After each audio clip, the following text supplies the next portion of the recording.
Esta semana en Cuarto Milenio accedemos a un documento único, un auténtico expediente X de... Lo que están viendo es un documento para la historia. Es un informe oficial de la Guardia Civil. Un verdadero expediente X español. En él se relata la terrorífica experiencia de 8 agentes. La conclusión es muy clara. Fenómenos de origen paranormal.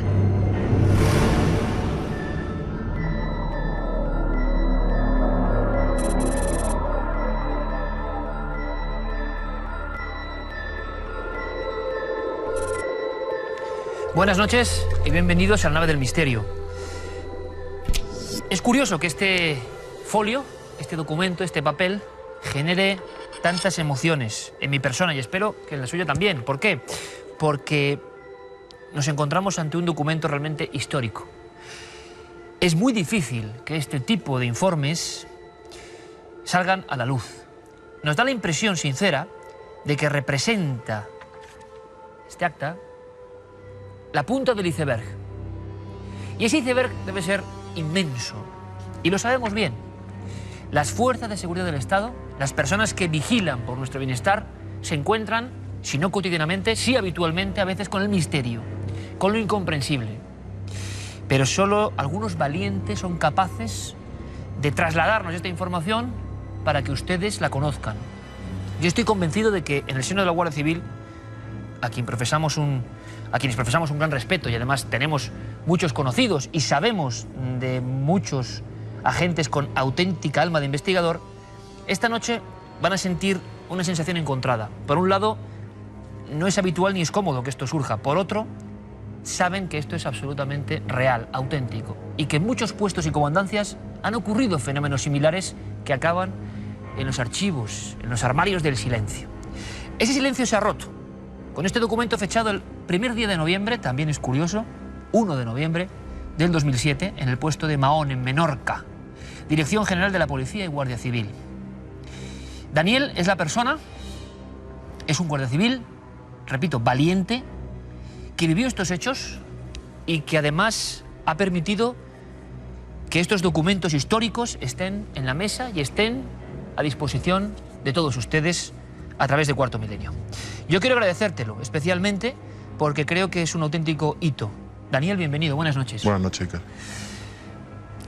Voy a leer, si te parece, para que los espectadores tengan toda la información, porque pasan muchas cosas en este caso concreto, que acaba plasmado en el informe, y para que vayamos viendo las diferentes escenas que van ocurriendo.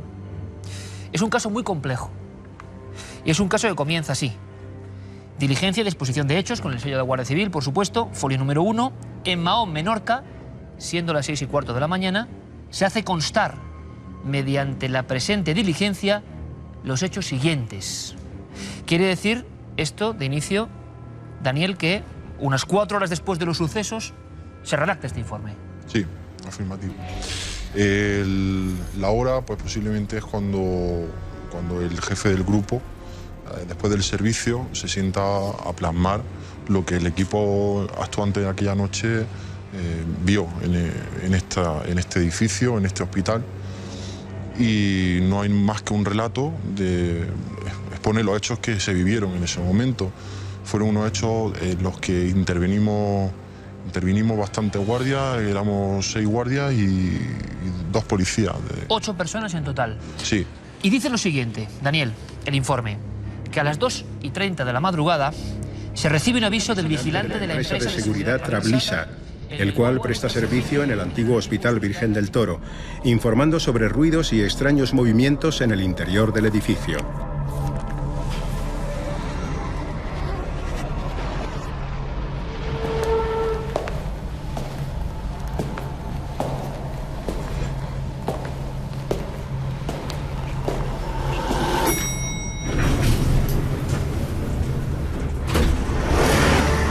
Primera escena de esta historia, Daniel.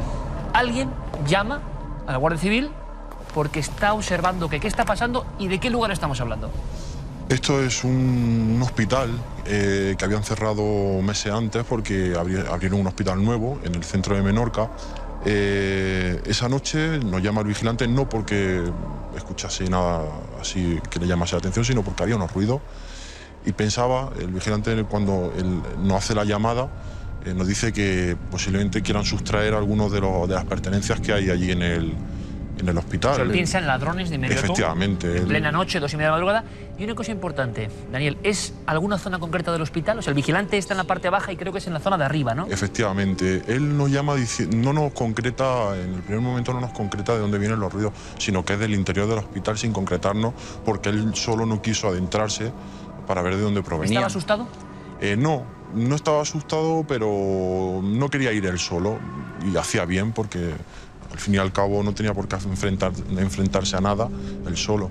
Esperaba nuestro apoyo y llegó una patrulla enseguida, y al llegar y entrevistarse con él en la puerta del hospital, los compañeros que llegaron en primer lugar vieron cómo en la parte superior del hospital, en la quinta planta, se encendían y se apagaban las luces y se veían una sombra. Vamos a seguir analizando el informe. Como ven, nuestro invitado está absolutamente familiarizado con la pormenorizada descripción de los hechos, y yo se lo agradezco, porque habla muy claro y se entiende perfectamente, ¿verdad? Continuamos con el informe. Dice así: personada en el lugar, la patrulla en servicio... Y con el apoyo de otra patrulla de la unidad fiscal, se procede a una exhaustiva inspección del lugar, no encontrando a nadie en el interior del edificio, pero escuchando por los componentes ruidos, susurros y risas provenientes de la última planta del hospital.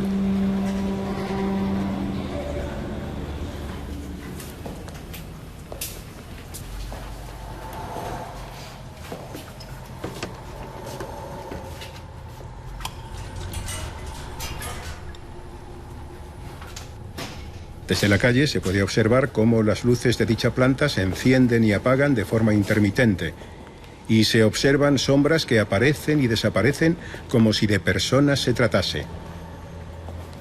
Solicitamos apoyo de una patrulla del Cuerpo Nacional de Policía y se realiza una nueva inspección planta por planta, siendo de nuevo el resultado negativo. Analicemos esto, Daniel. Aquí estamos ya, digamos, en el meollo de esta historia. Llegáis allí, también hay dos miembros de la policía. Cuéntanos como si lo estuvieras viviendo, por favor. ¿Vais planta por planta? Sí. El apoyo de la Policía Nacional fue casual también, porque en ese momento pasaban, nos vieron allí en la puerta varias patrullas, y ya les solicitamos que se quedaran con nosotros para realizar una inspección de la zona. Unos efectivos subían por la escalera, como te comento, otros por el ascensor.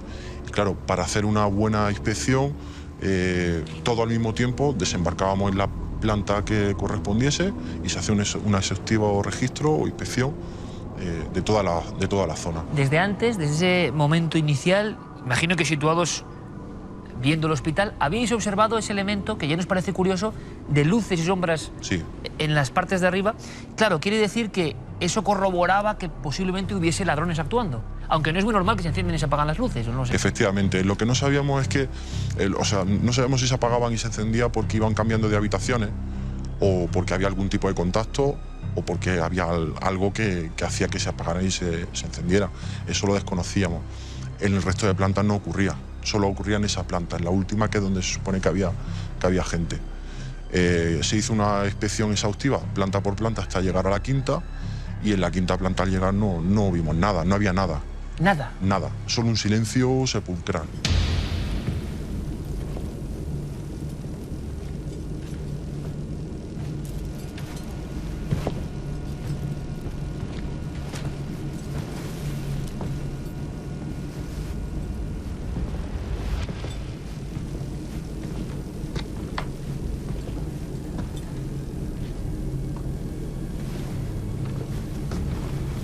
¿Y qué opinas en ese momento? Tú personalmente, cuando estás con tus compañeros y llegas ahí y no hay nada, ¿qué se te pasa por la cabeza? La verdad es que en ese momento, si te digo la verdad, pensé que habían sido más listos que nosotros y se habían escondido. Estaban bien escondidos y que habría que hacer un registro de nuevo. Situación, por tanto, estáis acostumbrados, pero de cierto peligro, de mucho peligro. Sí. En un inmueble cerrado, sí. con posibles ladrones escondidos. Efectivamente. Con lo cual nos bajamos otra vez a la calle, enfocamos un nuevo registro de otra forma y solicitamos el apoyo del servicio cinológico del cuerpo. ¿Qué ocurre con el perro? Bueno, antes de que llegara el perro, nosotros hicimos una nueva inspección, un nuevo registro, Y al llegar a la quinta planta observamos algo raro, que en principio no sabíamos ubicar. Luego nos dimos cuenta que es que los muebles y los enseres que había en la planta, la mayoría estaban cambiados de lugar. Desde la primera inspección hasta la siguiente transcurre un tiempo que no es mucho. 10 minutos. Y está cambiado los... Sí. Ahí ya imagino que os quedéis perplejos. Claro. En ese momento ya... Bueno, enseres grandes. Sí, bueno, eran camas, lámparas de quirófano, cosas, bueno, enseres propios de unos... Absurdo por completo, claro. Sí, y estaban cambiadas. A lo mejor una cama que había en una habitación estaba en el pasillo. Y cajas que había allí, había cajas de cartón que dentro tenían pues, carpetas con documentación, estaban dentro de las habitaciones o armarios que estaban abiertos. O sea, cosas que no es que la habían robado ni la habían sustraído, pero estaban cambiadas de lugar. ¿No había habido tiempo? Imposible. ¿Ni había, digamos, otras vías de acceso que no fuesen vigiladas por vosotros? Imposible. Estaba todo taponado y cerrado. ¿Qué pasa en el grupo entonces de agentes del orden? En ese momento, bueno, nos quedamos perplejos, volvimos a bajar, ya llegó el compañero del servicio cinológico y volvimos a hacer una nueva inspección, planta por planta, nuevamente ya con el perro. Entra con normalidad absoluta el perro. Totalmente. Empieza a inspeccionar las plantas. No marca nada en ninguna planta, ni en la primera, ni en la segunda, ni en la tercera, ni en la cuarta.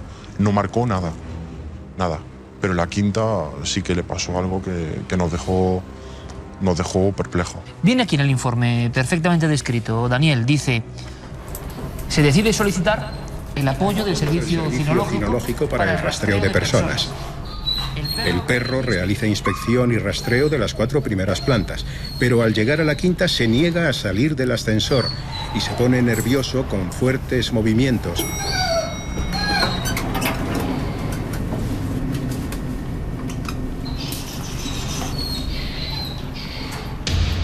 Al llegar a la quinta planta, bueno, el guía canino que iba en el ascensor con él, se abrió la puerta del ascensor, él fue a salir, pero el perro se negaba. El perro estaba en el ascensor. ¿No salí del ascensor? No quería salir del ascensor, en ningún momento. Cuando el guía le tiraba un poco de la correa para sacarlo, el perro daba su negativa, echaba las patas delanteras, las echaba hacia adelante y se frenaba y no quería salir. ¿No ladraba? No... hacía como una especie de lloro, ¿no? Un aullido, así como un lloro. El compañero, o sea, su guía, tiene un juguete que el perro, bueno, se lo tira al fondo del mar y el perro va a por el juguete. El guía imagino que sería el primer sorprendido con esta actitud. Sí, él decía que era algo inexplicable. Decía, si el perro no quiere salir, aquí pasa algo.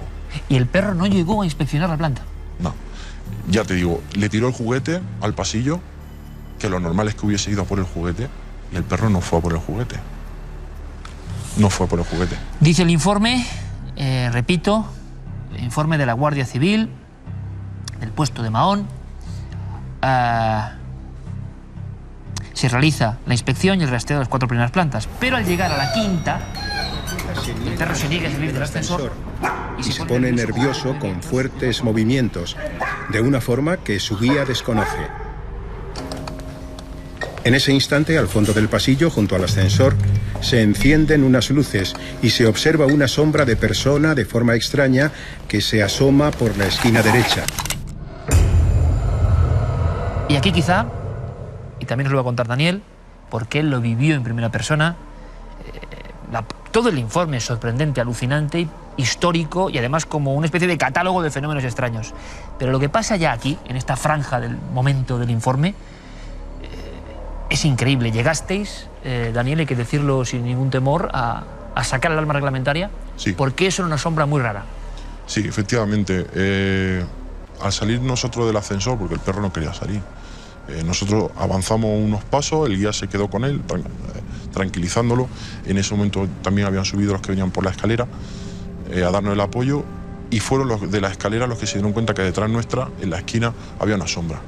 Había una sombra de mujer. O sea, solo se podía ver la mitad del cuerpo, porque la otra mitad la tapaba lo que es la esquina de la... O sea, ya estaba asomándose y solo se veía una mitad, un lado del cuerpo. Sí, se asomaba como temorosa, pero a ver lo que pasaba, pero no daba ninguna señal ni de movimiento, ni de ruido, ni nada. Solo... ¿Lo veis todos en ese momento? Sí, todo.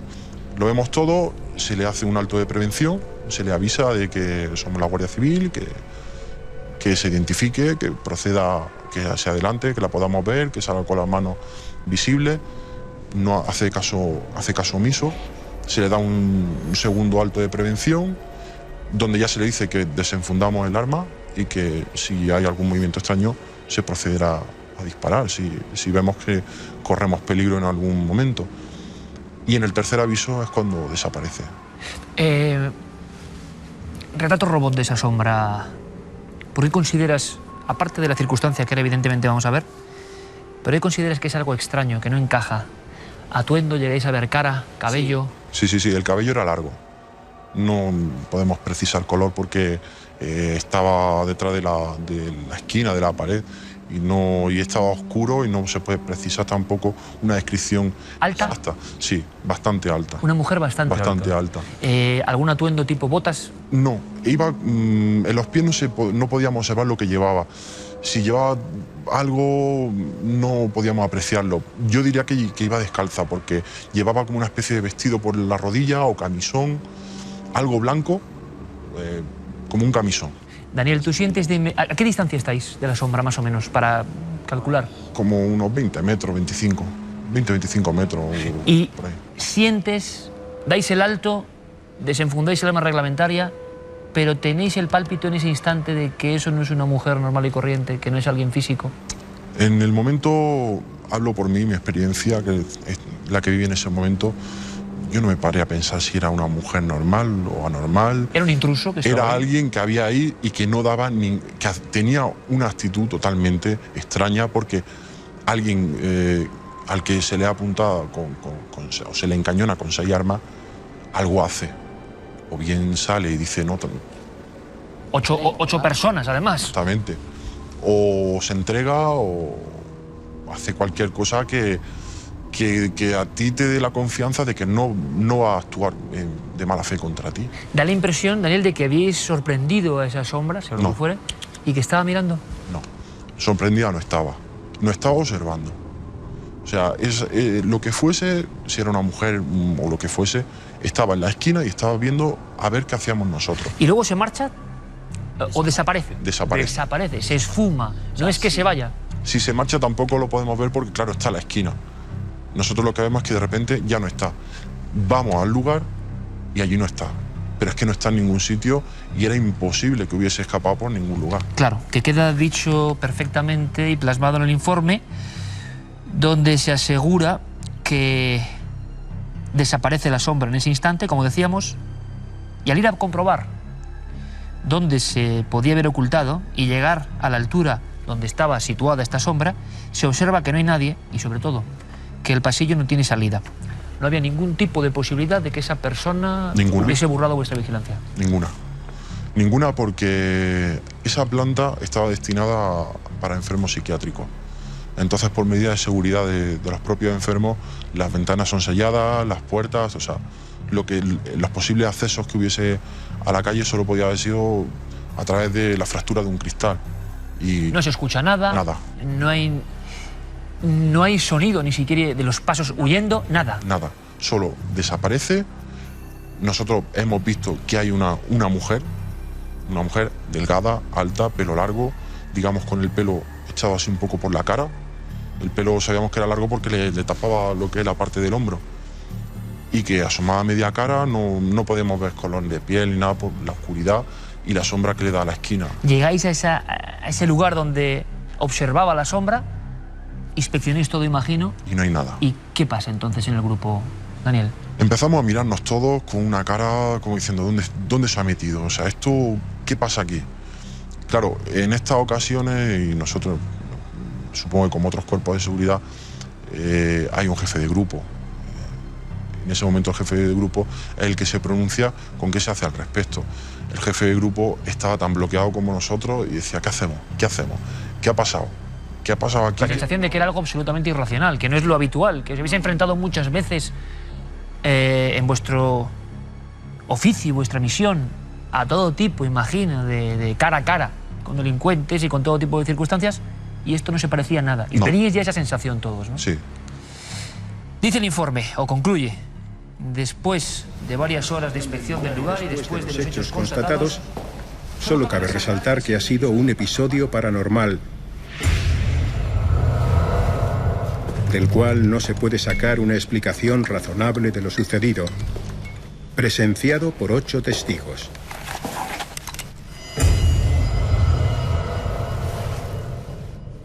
Por lo expuesto y dando un curso reservado y clasificado a este escrito, se firma a los efectos oportunos en el lugar y fecha reseñada. Quiere decir que esta información concluye con que no se puede concluir nada, que no hay solución para esos intrusos del Hospital Virgen del Toro. Efectivamente. Este informe lo único que dice, o lo que dice concretamente, es lo que nosotros hemos presenciado. Y lo que hemos presenciado no tiene una explicación lógica. No podemos decir que son ladrones porque no lo eran, porque allí no habían sustraído nada ni habían hecho nada. Yo no puedo decir que es un ladrón porque un ladrón no lleva un atuendo como el que lleva esa persona. Si yo voy a robar algo, me pongo cómodo, pero no voy en camisón. O sea, eso también hay que destacarlo. Y esa mujer que había movido las camas, las lámparas, es un poco increíble, ¿no? Y sobre todo, ¿por dónde escapó? Se esfumó, visteis que se desvanecía, que no había nada. Nada, no había nada. ¿Qué pasa después, Daniel? Cuando se redacta el informe, entre vosotros que habláis, habéis sido testigos de algo absolutamente insólito, ¿no? Y muy poco frecuente. Pasan unos minutos cuando ya te desbloquea un poco y te serena. Intenta buscar una explicación razonable, que no sigue sin hallarla porque no hay una explicación razonable. Nos quedamos todos los compañeros abajo en la calle hablando con el vigilante y decidiendo cómo íbamos a enfocar esto porque no podíamos darle, o sea, ni era un hecho constitutivo de delito ni de infracción, o sea, no podía ser ni una infracción penal, ni administrativa, ni un delito. Entonces el jefe de grupo decidió hacer una exposición de hechos de lo ocurrido, darle el curso reglamentario, elevarlo en la novedad a quien correspondiese de nuestros mandos, nuestros jefes, y bueno, que ya se decidiera si había que hacer una investigación o no se haría nada. Y eso es lo que hicimos en ese momento. Se hizo eso, se hizo una exposición de hechos con lo ocurrido. Nosotros por un lado, cada unidad hizo su exposición de lo ocurrido y se creó un expediente que ahí se ha quedado. Daniel, en su franca amabilidad, y repito, siendo un valiente que rompe la tela del silencio y muestra algo que es la rotunda verdad vivida por este grupo de agentes de la Guardia Civil y de la Policía, añade además el acta de inspección ocular, que esto ¿qué sería, Daniel? Descifrando un poco. Esta es la primera parte, digamos... Sí. Cada atestado lleva, o cada expediente tiene un proceso y tiene, pues depende del delito o de lo que haya, tiene unos escalones, digamos. Y eso es la inspección ocular, lo que se ha visto en el momento. Distinto, la diferencia que tiene con la exposición de hechos es que es un poco más concreto. Es más concreto, en la exposición de hechos es más genérico, una redacción de lo que ha ocurrido, y la inspección ocular es como queda la planta, por ejemplo, después de todo lo sucedido y por qué ha quedado así. ¿Tú cuántos años llevas en el cuerpo, Daniel? 8. Y en 8 años sabes de otros colegas, compañeros, de experiencias que pueden ser muy similares, ¿no? Pero sí, que habitualmente, hay que decirlo, y tú, repito, has sido muy valiente, es muy difícil hablar de esto, sacar esto a nivel público, informar de esto, que es un hecho más, es un suceso inquietante, seguramente inexplicable, pero es un suceso más. Hay cierto silencio, censura, entre comillas, impuesta. Estos son cosas, expedientes X, nunca mejor dicho, como dijo la famosa serie, que son un poco incómodos, ¿no? A todos los niveles. ¿Tienes esa sensación? Sí. A nadie le gusta remover este tipo de cosas y a nadie le gusta que trascienda mucho. Imagino que esto pasa, sigue tu vida evidentemente a todos los niveles, personal, familiar, dentro de la profesión cotidiana, diaria. Muchas veces imagino que has vuelto a visualizar, a observar a esa mujer, a esa aparición, a esa figura, y has intentado dar una respuesta. En el foro interno y personal, ¿qué crees que apareció en esa noche célebre ya del informe? Nunca he podido darle una respuesta. Sí que he podido... sí que hay algo que sé que no es. Y lo que no es una persona normal. O sea, no era una persona normal y no hacía cosas normales. Y sabes de otros compañeros que han visto figuras de este tipo en otras circunstancias y ocasiones, ¿no? Sí. Y lo han pasado mal. Lo han pasado muy mal. Pues, con tu permiso, mandamos un fuerte abrazo a esos compañeros que a veces han sentido, imagino, la incomprensión. Hay que también visualizar al alto mando que no puede entender lo que le está contando uno de esos hombres, ¿no? Pero que lo ha vivido en plena noche, porque a veces son ellos los que en cada lugar están como avanzadilla enfrentándose no solo a lo conocido, sino a lo desconocido. Ojalá haya muchos más valientes como Daniel. Yo, lo sabes y lo imaginan los espectadores, lo que te agradezco, esta valentía y de verdad esta hombría de sacar aquí estos documentos que a los que amamos el misterio nos emocionan. Muchísimas gracias, que cunde el ejemplo y espero que volvamos a vernos para contar nuevas historias. Si me dejáis que decir una última cosa. Por supuesto. Todo el mundo sabe que en la Guardia Civil hay diferentes especialidades. Está el servicio cinológico, helicópteros, policía judicial, información, muchas especialidades. Pero no hay una especialidad, digamos, que se dedique a esto, como pasa en otros países, que hay un área de investigación, por ejemplo, que se dedica a estos fenómenos. Y creo que es un error que en España no lo haya porque ocurren muchas cosas que no salen a la luz y no se llegan a investigar y no se le puede dar esa explicación razonable porque no hay nadie que lo investigue. Y se quedan en tierra de nadie, como este documento. Efectivamente. Ojalá, es un sueño, por soñar que no quede, que algún día tengamos grupos especializados para intentar resolver esto. Aunque es muy difícil, porque el fenómeno parece todavía muy lejano. Daniel, ha sido un honor, un placer y muchas gracias por darnos este documento impresionante que es historia pura de los misterios españoles. El suceso ocurrido en el 2007 en Mahón con toda la información oficial. Gracias, mucha suerte. Gracias a vosotros por sacar a la luz estas cosas. Gracias, de verdad. Ha sido un auténtico honor. En fin, yo creo que poco hay que añadir, ¿no? Hay que reflexionar simplemente. Ahora muchas personas seguirán pensando que solo, no sé, los incultos o las personas muy fantasiosas observan estas apariciones, ¿no? Parece que las apariciones les da igual lo que pensemos. Siguen ocurriendo en todos los niveles, a todos los umbrales. Ojalá descubramos algo más del iceberg, del inmenso iceberg que en nuestro propio país, estoy seguro, se esconde, se oculta o no se explica y está ahí y tiene una información vital, absolutamente vital. Yo creo que es un momento muy emocionante no solo para nosotros, para el equipo, sino para todos los que desde sus casas aman el misterio y quieren ver documentos que reafirmen esa especie de extraña fe que tenemos en que hay otras cosas. No sabemos qué, pero otras cosas. Vamos ahora, después de este momento inolvidable, con noticias. Vamos a enlazar esto con toda la actualidad que está ya aquí en unos instantes.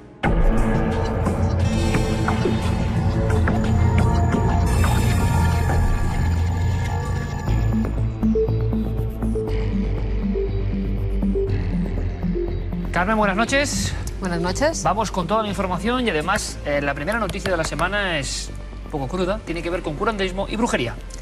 Nuestro repaso semanal por el mundo del misterio nos lleva hasta Perú, donde un curandero ha confesado que enterró a un joven de 18 años después de una sesión en la que consumió ayahuasca. El joven estadounidense se encontraba en un albergue de la región de Madre de Dios y decidió acudir al chamán que se hace llamar Maestro Mancoluto. Al parecer, el chico tenía problemas con las drogas y el curandero iba a hacerle un brebaje para que se desenganchara de estas. En la sesión consumió un potente y muy peligroso alucinógeno, el ayahuasca, pero la dosis fue letal y el joven acabó muriendo. Además del chamán, hay otras 2 personas detenidas por ayudarle a enterrar al turista. Y seguimos con la vista puesta en Marte, ya que el Opportunity ha enviado a la Tierra imágenes de una rara formación rocosa que tiene desconcertados a los científicos. Se trata de unos objetos esféricos que en un principio podían confundirse con unas esférulas ricas en hierro apodadas arándanos, que el rover encontró en su lugar de aterrizaje a principios del año 2004. Pero estas esferas son distintas y de momento inexplicables. Los arándanos marcianos son concreciones formadas por la acción del agua cargada de minerales dentro de las rocas, la evidencia de un ambiente húmedo en el Marte primitivo. En cambio, estas esferas miden hasta 3 milímetros de diámetro y parecen duras por fuera y suaves por dentro. Steve Squires, el investigador principal del Opportunity, ha declarado que esta es una de las imágenes más extraordinarias de toda la misión y que hay varias hipótesis de trabajo, pero ninguna es favorita en este momento, por lo que hay que mantener la mente abierta y dejar que las piedras hablen. Y una nueva película de terror parece que ha despertado un poltergeist que se encontraba dormido.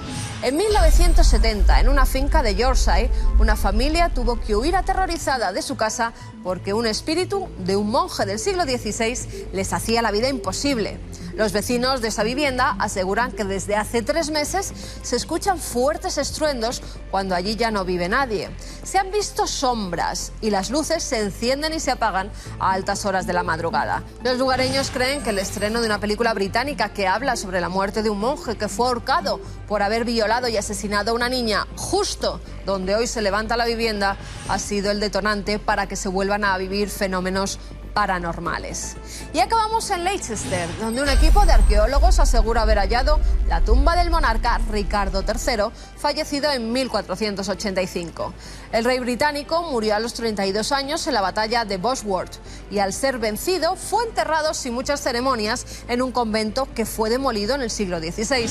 Desde entonces sus restos se daban por perdidos, pero gracias a unos documentos que le sobrevivieron, los arqueólogos han dado con el lugar exacto donde se le dio descanso eterno.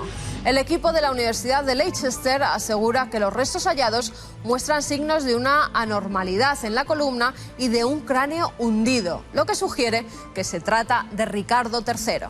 Ahora se han enviado esos restos al laboratorio para ser analizados y realizar las pruebas de ADN. Presten atención a estos testimonios. Son personas que han visto al Ukumar. Es una criatura o legendario o real, no lo sabemos, pero desde luego en las últimas semanas en la zona de Salta hay decenas de testigos de lo que parece un homínido de aspecto imponente. Dicen que olor fétido, que ha atacado al ganado y que casi entre lo fantasmagórico y lo biológico está aterrando a toda una región en la zona de Rivadavia. Vamos a intentar salir de dudas y a saber qué está ocurriendo ahora mismo en este rincón del planeta. Y lo hacemos con la ayuda del gran naturalista, nuestro amigo Luis Miguel Domínguez. Luis, bienvenido. ¿Qué pasa? Una vez más. Iker? Una vez más. Sí. Leyenda, biología, naturaleza y miedo del ser humano. Y maravilla, porque estas historias, sean o no, son desde luego maravillosas, porque nos llevan a un mundo de misterio vinculado a lo natural. Yo en este caso, vamos a verlo, ¿no? Poco a poco, pero desde luego diría aquello de que el hombre y el oso, cuanto más feo, más hermoso. El Ukumar. Y ahora te digo por qué. ¿El Ukumar? Sí. ¿Puede ser un ser real? Es la primera pregunta que tiene todo el público. ¿En esa zona del planeta puede haber un individuo que camina a 2 patas, que tiene cierta corpulencia, que parece que ha dejado algunas huellas, pero que luego se corresponden a huellas más parecidas a las de los niños? ¿Habría algún sentido? Como nos pasa siempre en el tema del Yeti, por ejemplo, Luoy en Vietnam, es evidente que si estamos hablando de un homínido, una fórmula o una forma humana no evolucionada, es algo muy gordo. Por tanto, yo diría que efectivamente a 2 patas, efectivamente peludo, plantígrado y úrsido. Desde mi punto de vista, y de hecho en lengua aymara y en quechua, este nombre significa oso. Creo que se trata de la única especie de oso que hay en Sudamérica, el oso andino o oso de anteojos. Y que podría estar en esa zona. Y que sin duda podría estar en esa zona. Además es muy interesante porque en Salta, y concretamente en Jujuy, allí en Argentina, se ha encontrado este animal cerca de los ingenios de la caña de azúcar. Luis, mi olor fétido. Olor fétido tienen los osos, sin duda. Yo tiro por aquí porque evidentemente es un animal muy raro, es una especie en extremo peligro de extinción. Estamos hablando de que un macho... que las observaciones no son comunes. No son porque comunes. Podemos decir, si la gente de Salta está relativamente acostumbrada a la zoología, sabrían perfectamente. Efectivamente. Pero son fantasmas de la naturaleza. No, son fantasmas de la naturaleza. Es un ser, quizá del mundo de los osos, en todo el planeta, es quizá el que está en mayor peligro de extinción. Es un animal que un macho puede llegar a alcanzar 120 kilos de peso. Es un oso de talla media, por entenderlo, dentro de lo que es todo el planeta. Y es un animal que en la faz tiene un anteojo, de ahí viene su nombre, oso andino de anteojos, que le da una forma de máscara que indudablemente a una persona que no está acostumbrada le puede producir un miedo y un pavor importante. Lo describen también como con brazos muy largos, las patas muy...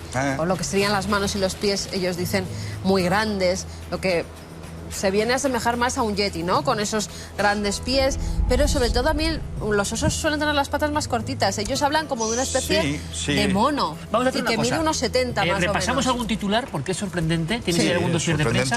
Porque también habrá que pensar, Luismi, lo que se ve realmente y lo que el ser humano en una situación de angustia añade.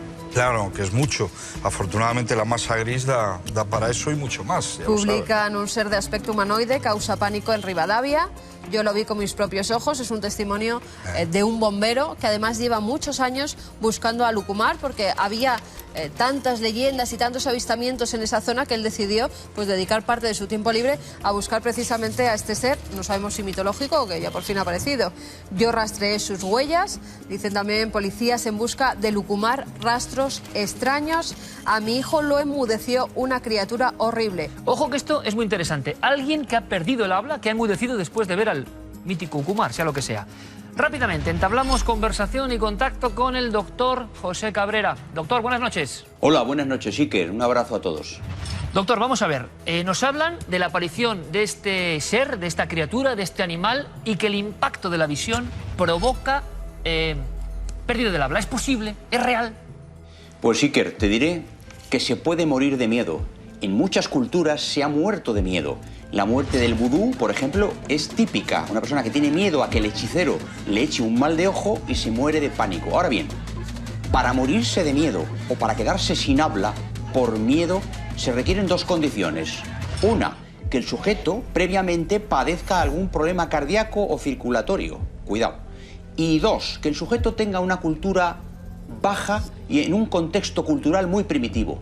Porque cuanto más alto es el contexto cultural, más difícil es que una persona, ante una aparición rara como la de este sujeto extraño que aparece súbitamente, pueda tener una descarga adrenalínica tan grande como para que el corazón se pare. Es difícil, pero desde luego no imposible. Ahí está el análisis certero, la ficha psiquiátrica en este caso de la aparición de Lucumar. Doctor, como siempre, muchísimas gracias por el apunte y hasta la próxima conexión. Un abrazo, buenas noches y ánimo. Luismi, me ha recordado el doctor, perdona, Iker, una cosa muy interesante con respecto al lobo ibérico en la España de hasta hace bien poco, hasta los años 50 del siglo pasado. Yo recuerdo Graciano en La Cabrera leonesa como me decía que él antes de ver al lobo lo presentía. Qué bueno. Y la gorra y la ropa se le despegaba del cuerpo. Qué bueno. Y esto te lo dice mucha gente en esas zonas loberas ante algo que no pueden explicar y que sin duda tiene una fuerza y un poderío que va más allá de lo físico. Y que indudablemente, tanto en personas como en animales, y qué decir de la categoría, por ejemplo, de un gran oso o de un gran homínido, eso es el tema de los monos grandes, ¿no? En este caso es imposible. Es imposible en Salta, Argentina, ¿no? Claro, porque en este caso... Un yeti, Luismi, para que nos entendamos, es imposible en esa región del planeta. Un yeti homínido... Yo siempre digo lo siguiente, yo soy naturalista y por tanto voy en busca de la vida. No hay que olvidar que existen grupos humanos, Homo sapiens, como ustedes y como nosotros, que están viviendo aislados en estos momentos. Ese es el bioindicador más poderoso para imaginar que cualquier cosa es posible. Si existen decenas de miles de personas que viven en las selvas más profundas de este planeta y que todavía no han sido contactados, ¿qué no habrá? Y por tanto es posible que desde el punto de vista zoológico, yo así lo creo, existan sin duda cada vez más especies. Claro, Luismi, pero esto la gente está pensando, no es selva amazónica. No lo es, Salta, claro, y parece, ciertamente. ¿Podría haber una sorpresa de este tipo en un lugar...? No, realmente, desde luego, mirando el ecosistema, es complicado que una gran criatura haya pasado desapercibida tanto tiempo. Insisto, sí que el oso de anteojos existe en esa zona de manera muy escasa y no hay que olvidar que toda la columna vertebral andina del continente sudamericano es un territorio ignoto en decenas, centenares de miles de kilómetros cuadrados.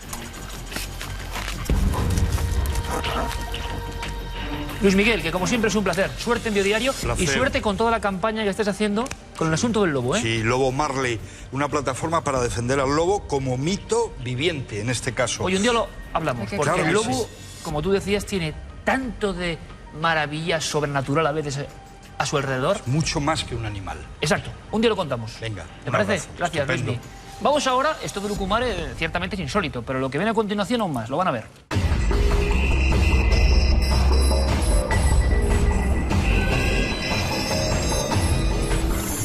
Esta es Melania Martínez, la mujer estadounidense con peor suerte. Así la han denominado los medios de comunicación. ¿Y por qué? Porque lleva 5 huracanes. También dicen que es la mujer que atrae los huracanes. El Betsy, el Juan, el George, Katrina y ahora Isaac. En todos ellos sus casas arrasadas. Y ella siempre se ha librado. En el último lo ha perdido todo, hasta tal punto que un programa de televisión ha decidido entrevistarla porque parece que esta mujer atrae el mal. Nos vamos hasta Pensilvania. Fíjense en estos 2 esqueletos humanos. Han sido adquiridos por un anticuario. Los compró en una subasta por unos $1000 cada uno y provenían de una colección privada de un ser un tanto extraño porque coleccionaba todo lo que tiene que ver con arte funerario, incluso seres humanos. Están en perfecto estado de conservación. Y el anticuario ahora dice que desde que los tiene metidos en un ataúd dentro de su tienda, esta está llena. Los curiosos que van a verlos. Y nos vamos hasta Argentina para contarles la historia de Capitán. Este perro, mezcla de pastor alemán, perdió a su dueño en el año 2007. La familia creía que él también se había perdido, no sabían dónde estaba. Durante unos meses estuvo pululando por la ciudad como perdido, no sabía bien dónde iba. Ya lo daban por muerto cuando fueron a ver a su familiar al cementerio y se encontraron a Capitán encima de la tumba, velando por su dueño. Desde el año 2007 vive junto a él. No se separa un momento, nada más que para comer y beber un poco de agua. Ahí está, ya lo saben, el animal más fiel, el perro. Y si no, fíjense en la historia de Capitán. Y nos vamos a esa información que siempre nos trae Santiago Camacho. Esto es Mundo Insólito, pero Santi le da una vuelta más y nos trae la cara oculta de la información.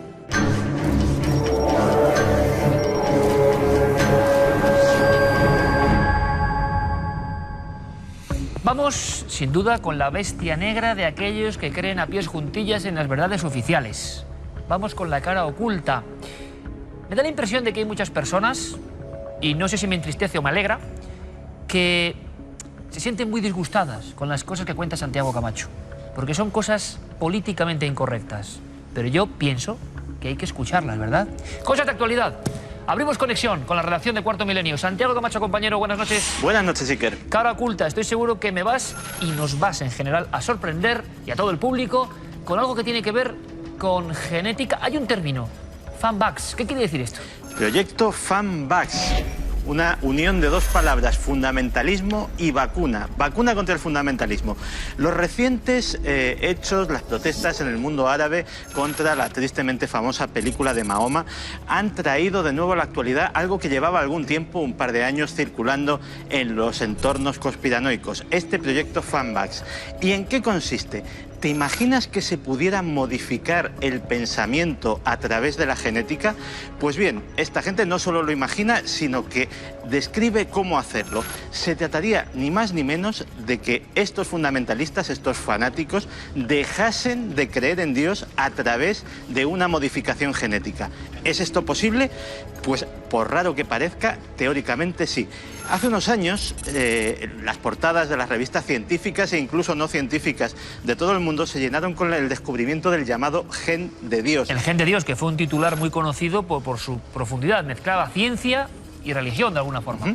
El VMAT2, un gen que está presente en las personas que o bien tienen más fervor religioso o incluso experimentan de manera más fuerte pues estados místicos, experiencias espirituales, etcétera, etcétera. Científicos consiguieron identificar ese gen. Pues bien, la genética nos dice que cualquier gen puede expresarse o inhibirse. De hecho, actualmente empresas farmacéuticas como la norteamericana Neurocrine Bioscience fabrican y comercializan un inhibidor de este gen. Pero es decir, ¿me quieres decir, Santiago, por favor? Es que esto supera cualquier concepto, pero parece que está ocurriendo. Que hay fármacos, compuestos médicos, que son capaces de potenciar la expresión de un gen o bloquearlo, para que todos nos entendamos. Y la idea sería que suministrando, yo no sé si por vía oral o de qué forma, algún tipo de elemento construido o compuesto para ese efecto, ¿lograríamos reducir de inmediato la creencia, el fanatismo, la exaltación de una persona? E incluso el espíritu religioso en general. ¿Cómo se haría esto? Pues como se hace normalmente en terapia génica, utilizando lo que se llama un vector viral, es decir, un virus modificado para alterar el ADN de las personas. Esto ahora mismo se está haciendo en terapias contra varias enfermedades. Pues bien, se trataría de crear ese virus y esparcirlo a través de aerosoles, a través de picaduras de insectos, a través de cualquier medio, para que en la población que si quisiera reducir este fervor religioso, pues tuviera un impacto. ¿Y esto por eso ha surgido ahora de nuevo, con todas estas revueltas? Claro, y de hecho existe, va circulando desde hace un par de años por internet, una película que hay una gran controversia sobre si es real, sobre si es apócrifa o es falsa, en la cual un profesor llamado presuntamente Joy Lambardi, pues da una charla a expertos del Pentágono explicando cómo se haría esto. Pero es más, si bien esta película efectivamente tiene visos de ser un fraude, hay un documento muy detallado que también dicen que se ha filtrado del Pentágono, un documento de 30 páginas de un nivel técnico bastante importante, en el cual se detallan procesos, qué tipos y qué especies de virus se podrían utilizar, qué medios se podrían utilizar para diseminarlos, y desde luego este documento, si se trata de un fraude, es tremendamente elaborado. Hoy hablamos, evidentemente, y hoy ha habido aquí esta noche filtraciones históricas de documentos que tienen que ver en este caso con el Ministerio y las fuerzas de seguridad del Estado. Así que, ¿cuántas cosas se deben guardar? Vuelvo a repetir, y siempre lo voy a hacer con esta sección, ni lo dice Santiago Camacho, ni lo digo yo, ni Cuarto Milenio. Simplemente estamos haciéndonos eco de algo que es una realidad, sobre todo en el mundo virtual, y mucha gente cree en ello. Es más, ¿tendrá que ver esto, Santiago, con unos experimentos que se están comentando de implantación de falsos recuerdos, que sería otra forma, ¿no?, de bloquear la mente de alguien? Ya lo creo. Últimamente surgen montones de noticias sobre cosas que quiere hacer los científicos con nuestra mente. La mente, campo de batalla, desde luego. Todos recordarán la película Desafío Total, donde había una empresa que se dedicaba a comercializar recuerdos falsos. Pues esto, que es ciencia ficción, pues resulta que puede estar cada vez más cerca. La revista Nature Neuroscience ha publicado en su último número un trabajo del profesor Ben Stowbridge, en el cual describe una experiencia apasionante. Un ratón al que se le han implantado recuerdos de otro y que no son suyos. Un ratón es criado en una caja, vamos a llamarla caja A, en la cual la comida, los peligros, el agua están escondidos y solamente a través de aprendizaje puede averiguar dónde están. Pues bien, se extraen esos recuerdos del ratón, se implantan en otro que no ha estado jamás en esa caja y de repente empieza a manejarse por ella como si hubiese vivido, como si hubiese nacido en ella y como si hubiese estado toda la vida. Es el primer paso para implantar recuerdos falsos en los seres humanos. La mente, última frontera, último campo actual de experimentación. ¿A dónde vamos a llegar? No sé a dónde, pero desde luego, si alguien va a contar todo esto, es Santiago Camacho. Nos va a gustar mucho seguir siendo políticamente incorrectos, sobre todo en la cara oculta. Santi, como siempre, un honor, compañero. Un fuerte abrazo. Buenas noches, Iker. Buenas noches, amigo. Vamos a hacer una cosa. Desgraciadamente, lo que viene a continuación es real y es muy triste. Genera, sobre todo eso, una hondísima sensación de tristeza. Hablamos de campos de concentración. Bien, vuelven a la palestra porque un arqueólogo israelí buscaba en la zona del Sobibor, que fue una de estas máquinas de la muerte más importantes, 250.000 personas pasadas por el ciclón B, mujeres, niños. Él buscaba a dos tíos suyos. Estaba convencido de que estaban enterrados en alguna ladera sin nombre en este lugar. Al meter pico y pala, descubrió varias cosas. Por ejemplo, placas, ¿no?, de algunos niños que habían desaparecido allí. Era su último testimonio. Me parece absolutamente terrorífico. Y ejemplo de lo que es el mal. Desgraciadamente también se está hablando mucho del mal. En nuestro país ha habido hechos que han convulsionado a la sociedad en su conjunto. algunos crímenes tan espantosos que no caben en mente humana. Y la gran pregunta es cómo el ser humano llega a esto, a estos niveles.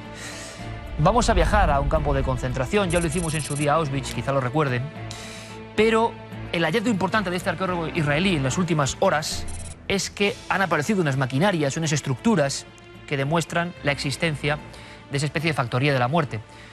Habían intentado ocultar desde el año 45 estas máquinas, de alguna forma engranajes de esas cámaras de gas letales, y ahora han salido.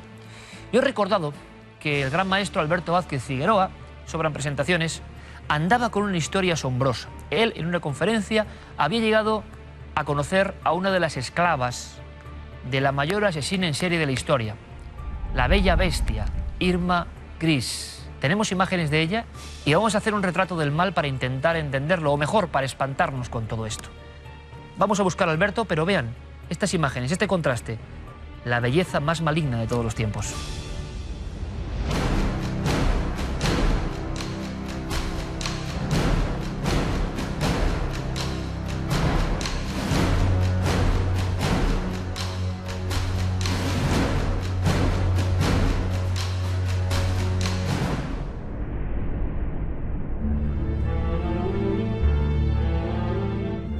Vamos a hablar un poco del espanto, del mal. Esta noticia realmente impactante acaba de ocurrir.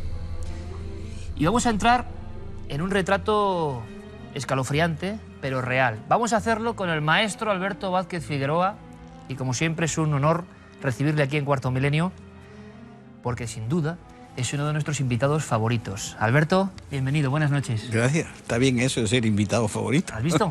Vamos a... Porque además es que yo estoy ahora mismo enganchadísimo.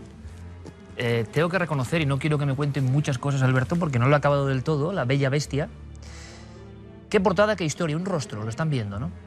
Ahora se habla mucho del mal, Alberto, ¿verdad? Se habla mucho del mal. Por desgracia, el mal nunca deja de estar de moda. Ocurren sucesos recientes que nos dejan... El que no está de moda es el bien, nunca. Nunca está de moda el bien, ¿verdad? El bien nunca está de moda, el mal... Presente permanentemente. Presente permanentemente. La avaricia y el mal son dos cosas eternas. Lo demás puede subir, puede bajar, la gente puede beber más, beber menos, comer menos, drogarse más, dormir menos, pero la avaricia siempre está ascendiente y el mal siempre está exactamente en la misma línea. Claro, pero cuando llegan ejemplos como esta barbaridad reciente que hemos vivido en España, con el caso de los niños de Córdoba u otros, uno dice, ¿es posible que se llegue a ese nivel de mal? Yo sé que tú en tu vida, tantos años de reportero, habrás visto muchos rostros del mal. Pero claro, este en concreto, que yo no lo conocía, Alberto, el de esta mujer, la bella bestia, que tú nos vas a contar la historia, supera todo lo concebible. O sea, uno dice, ¿cómo el diablo, de alguna forma, puede estar con ese aspecto de mujer muy bella y que estaba en los campos de concentración, en varios campos estuvo? Pero lo que más me asombra, Alberto, es el inicio de esta novela que tiene mucho de realidad y que tú vives personalmente. En una charla te ocurre algo. Me gustaría empezar comentando eso. Bueno, yo un día después de dar una conferencia en Córdoba, una señora se me acercó y me dijo que había sido esclava sexual de esta. Me contó algunas cosas, poco. He de reconocer que ese personaje está muy adornado.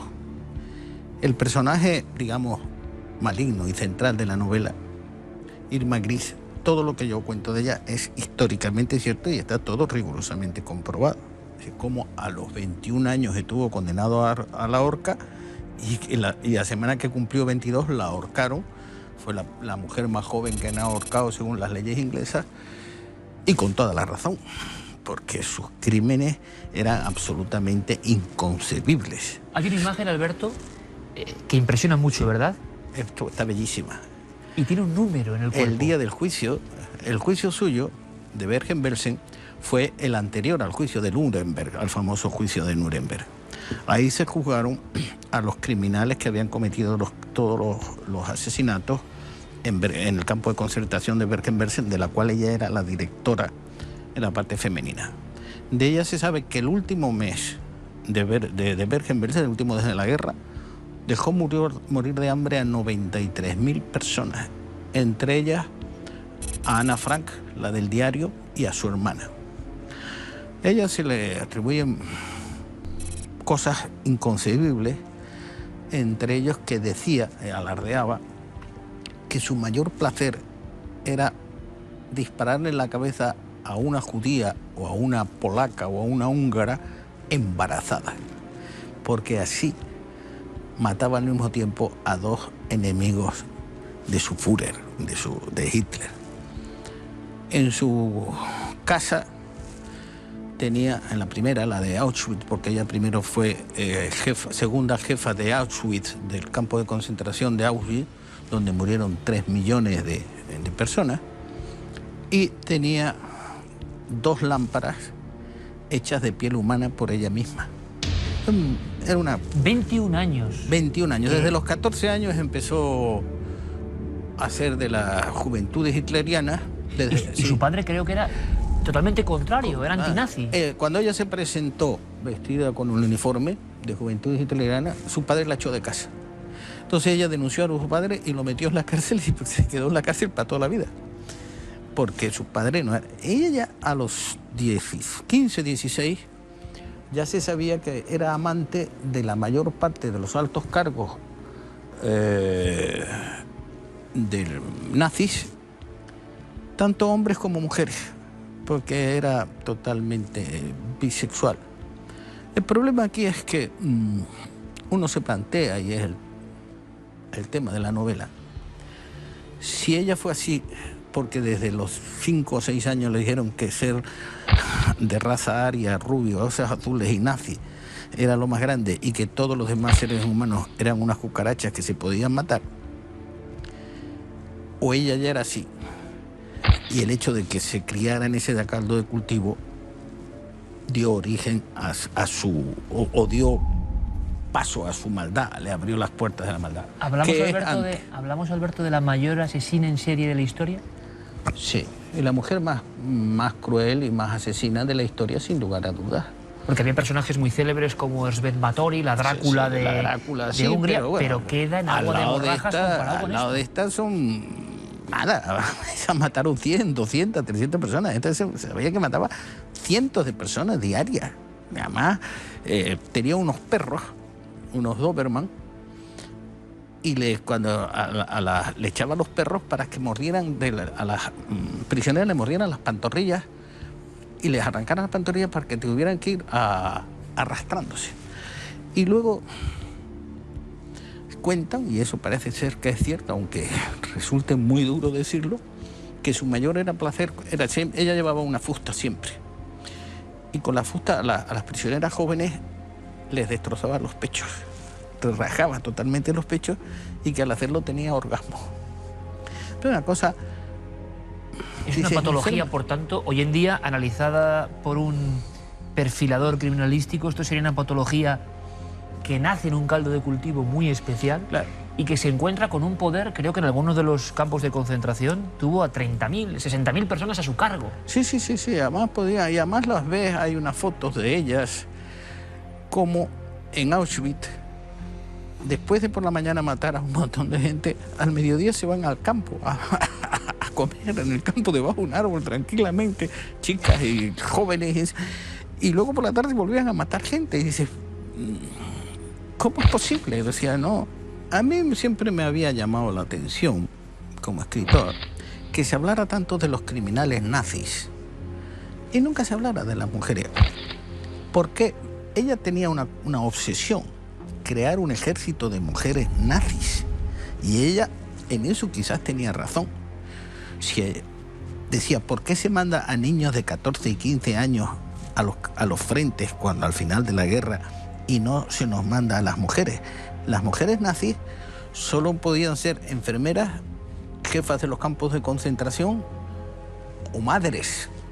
O sea, porque había muchas que se acostaban con los jefes de la Gestapo y de las SS para tener hijos, pero ella fue un poco precursora de los ejércitos femeninos, lo intentó y decía, ¿cómo vamos a ganar contra los rusos si las mujeres rusas están en primera fila?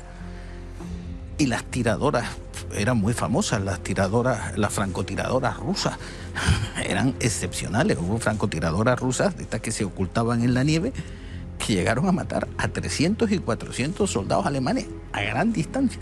Ella procuraba eso. ¿Cuál es el momento en que, haciendo la novela, te has sentido más profundamente impresionado? O yo te diría, más descontento con el género humano a veces, ¿no? Porque uno dice, ¿cómo es posible que...? Hombre, con el género humano, la mayor descontento quizás viene en estos momentos. Porque te das cuenta, me doy cuenta de que todo lo que provocó que eso viniera, es decir, el crack del 29, todo el hundimiento de la bolsa por culpa de los bancos y por culpa de unos políticos absolutamente ineptos que condujeron a la gran ruina. Esa gran ruina de los años 20 y el final de los años 20 y los años 30 provocó el nacimiento del nazismo, el nacimiento de una dictadura tan brutal y el que hubiera una guerra con 60 o 70 millones de muertos. Luego viene la democracia, y eso es un ciclo maldito. Luego viene unas democracias que funcionan durante un tiempo. Pero luego viene la corrupción de esa democracia, la corrupción de esa gente que quiere tenerlo todo y que acaban, como desgraciadamente llevamos camino, de volver a lo mismo, en que otra vez no puede ser que ahora mismo el 1 o el 2% de la humanidad tenga el 90 y tantos % de la riqueza y nunca se cansen. La avaricia jamás se les cansa. Hasta que llegue un momento en que todo esto vuelva a estallar. Y lo ves, están renaciendo los grupos derechistas y el ultraderechismo. Y entonces dices, ¿cómo es posible? No hemos aprendido nada. Hasta hace muy poco, no sé si ahora, ha habido supervivientes de la acción de esta mujer. Tiene que ser escalofriante. Personas que tienen que ver esto con otra perspectiva, que es que estaban allí. O sea, hay muchos, niñas, niños que estaban allí. Y en España quedan algunos supervivientes de Auschwitz y esos campos de concentración. Y conocieron a esta mujer. Claro, y conocieron a esta mujer. No es tan lejano. ¿A ti te parece lejano? Claro. Pero me parece alucinante. Sigue habiendo gente en España que tuvo que estar en esos pabellones y con esta mujer con la fusta pasando por allí diciendo a ver qué, como el ganado, o sea, este está más gordo, este que vaya para allá, los trataban. Ella decía que era como de los judíos y de los polacos y de los gitanos. Decía, es como cuando tu casa la invaden las cucarachas. El placer que sientes de aplastar la cucaracha y sentir que cruje. Pues lo mismo es nosotros. Nuestra casa está invadida por estas cucarachas, que son polacos, gitanos, judíos y húngaros, o lo que sea, o españoles. Y no pasa nada por matarlos. Al contrario, es una satisfacción matarlos. ¿Qué puedes decir ante ese concepto de la vida? Pues cuando lo estás escribiendo te quedas un poco pasmado. ¿Es lo más horrible que tú has conocido o has trasladado en novela, Alberto? Lo más espantoso a nivel de la maldad humana. Bueno, quizás sí, nunca. Pero ten en cuenta que como escritor te tienes que mantener siempre en cierta manera alejado en estas historias. Tienes que procurar ser un poco periodista. Aquí se mezcla el periodismo y la novela, ¿no? Porque si te pones simplemente a despotricar, entonces ya no sirve, ya no es. Tienes que intentar darlo exactamente como es y en eso mantenerte un poco de sangre fría. A mí lo que sí me indignó fue el estudio de todo eso, ya el escribirlo no, sino y sobre todo, en este caso la cara no es el espejo del alma. Yo recuerdo siempre, y lo comparo en la novela, yo conocí a Gaddafi, entrevisté a Gaddafi en el año 69, cuando acababa de subir al poder, en Trípoli, y me pareció un hombre, primero de una capacidad brutal, de un atractivo político, y además era atractivo. Como hombre debo reconocer que el tipo tenía una planta del diablo y una cara. Y luego ves cómo esa cara con el tiempo se fue convirtiendo en una máscara. Era el retrato de Dorian Gray, pero al revés. Cómo la maldad se reflejaba físicamente en su cara. Lo de Gaddafi es el ejemplo claro de que pincelada a pincelada, la maldad se dibujó en su rostro y cuando murió, antes de morir, era la máscara de la maldad. Pero esta mujer, que cometió más crímenes que Gaddafi personalmente, no lo reflejó. En un tiempo, al final de la guerra, sí, ella estaba marcada. Pero como te dije antes... Y se notan las fotografías, ¿verdad, sí, Alberto? Y se ven las fotografías. Pero ya cuando ella entiende que todo aquello ha acabado. Que va a morir. Que va a morir, que Hitler ha muerto, que todo aquello se ha destruido. Es como si dijéramos, le viene la paz de la muerte, de la previa muerte. Y muere bella. Lo tenía todo. Es decir, menos bondad, ni piedad. No sabía lo que era la piedad. ¿Qué se siente cuando a los 15 o los 16 años te dan todo el poder del mundo y te dicen que cuanto más daño hagas y más gente mates, más te alaban? ¿Cómo es posible? La bella bestia Alberto Vázquez Figueroa, yo creo que lo interesante de meterse en este abismo de cosas que pasaron realmente es aprender de la lección, sobrecogerse tanto que a uno no le quede ni el más mínimo atisbo de intentar apoyar cualquier idea de este tipo, no como idea política incluso, sino como idea de desprecio absoluto al género humano. Alberto, como siempre ha sido un placer. Hasta la próxima historia, que si quieres la contaremos aquí también.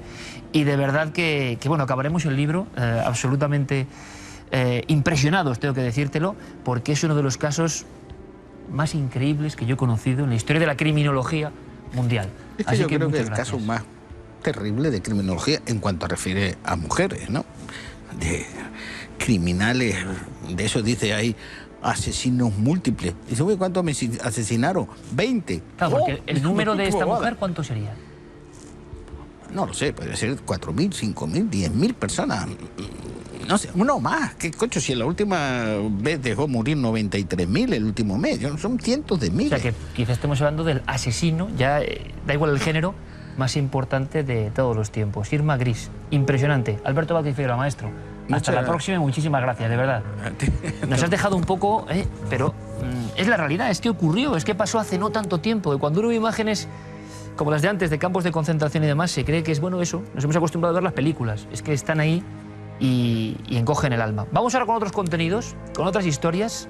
En este caso, llega el momento del gabinete de expertos.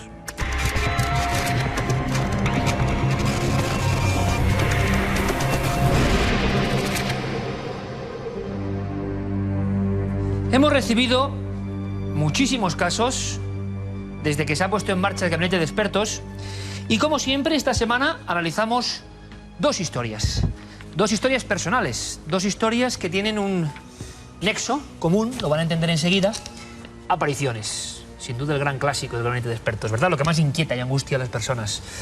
Gracias por esa colaboración y les paso a leer de inmediato lo que nos dice Flor. Ella es argentina, aunque nos escribe desde Zamora. Dice que le gusta mucho el programa, se le agradecemos, pero que ha pasado verdadera angustia con esto que le vamos a contar.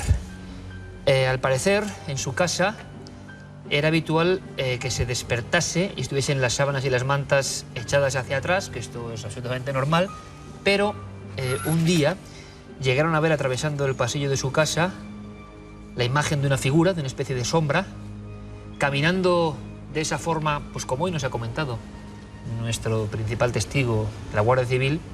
Es una presencia que no acaba de ser humanizada. Hay algo que no sabemos qué es, pero que no parece humano ni natural. Más bien deslizándose y desapareciendo. Y sobre todo, diferentes fenómenos, un rosario de ellos, que les llena de miedo a toda la familia. Pero lo más importante, y está contado de una forma muy esquemática, pero impacta. Dice que ella con su hermana llegaron a ver un niño de blanco varias veces en mitad de ese pasillo, un niño de blanco mirándoles, que se iba de repente, pero no tenía ningún tipo de salida, se esfumaba. Lo tenían muy claro y de repente su madre les comunicó que en el vecindario había un niño de 4 añitos, lo dice así, que había muerto de leucemia. ellas relacionaban este tipo de hechos. Por último, ya para dar una vuelta de tuerca, una bruja o curandera llegó a ir a la casa y a bendecirla. Entra este factor, y es muy importante decirlo, cuidado, ojo, habitualmente el remedio suele ser peor que la propia enfermedad, porque de esto no sabe casi nadie, y es muy peligroso, como ha ocurrido en el caso de Flor, que les dijeran que a toda la familia que había un espíritu sufriente, terminología que tiene que aterrorizar si uno está viendo estos fenómenos y encima viene alguien que va de experto y le dice esto, espíritu sufriente que había hecho daño en el pasado y que de alguna forma intentaba enmendarlo, como tutelar esa casa. Bueno, en fin, una serie de fenómenos de difícil explicación y que inquietan a esta familia, en concreto a Flor, que nos escribe desde Zamora. Hemos preguntado a Santiago Vázquez.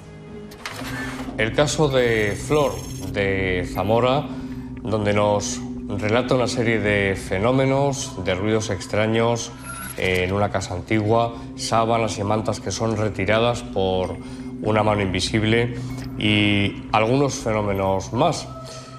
Los más interesantes, al menos para mí, son dos.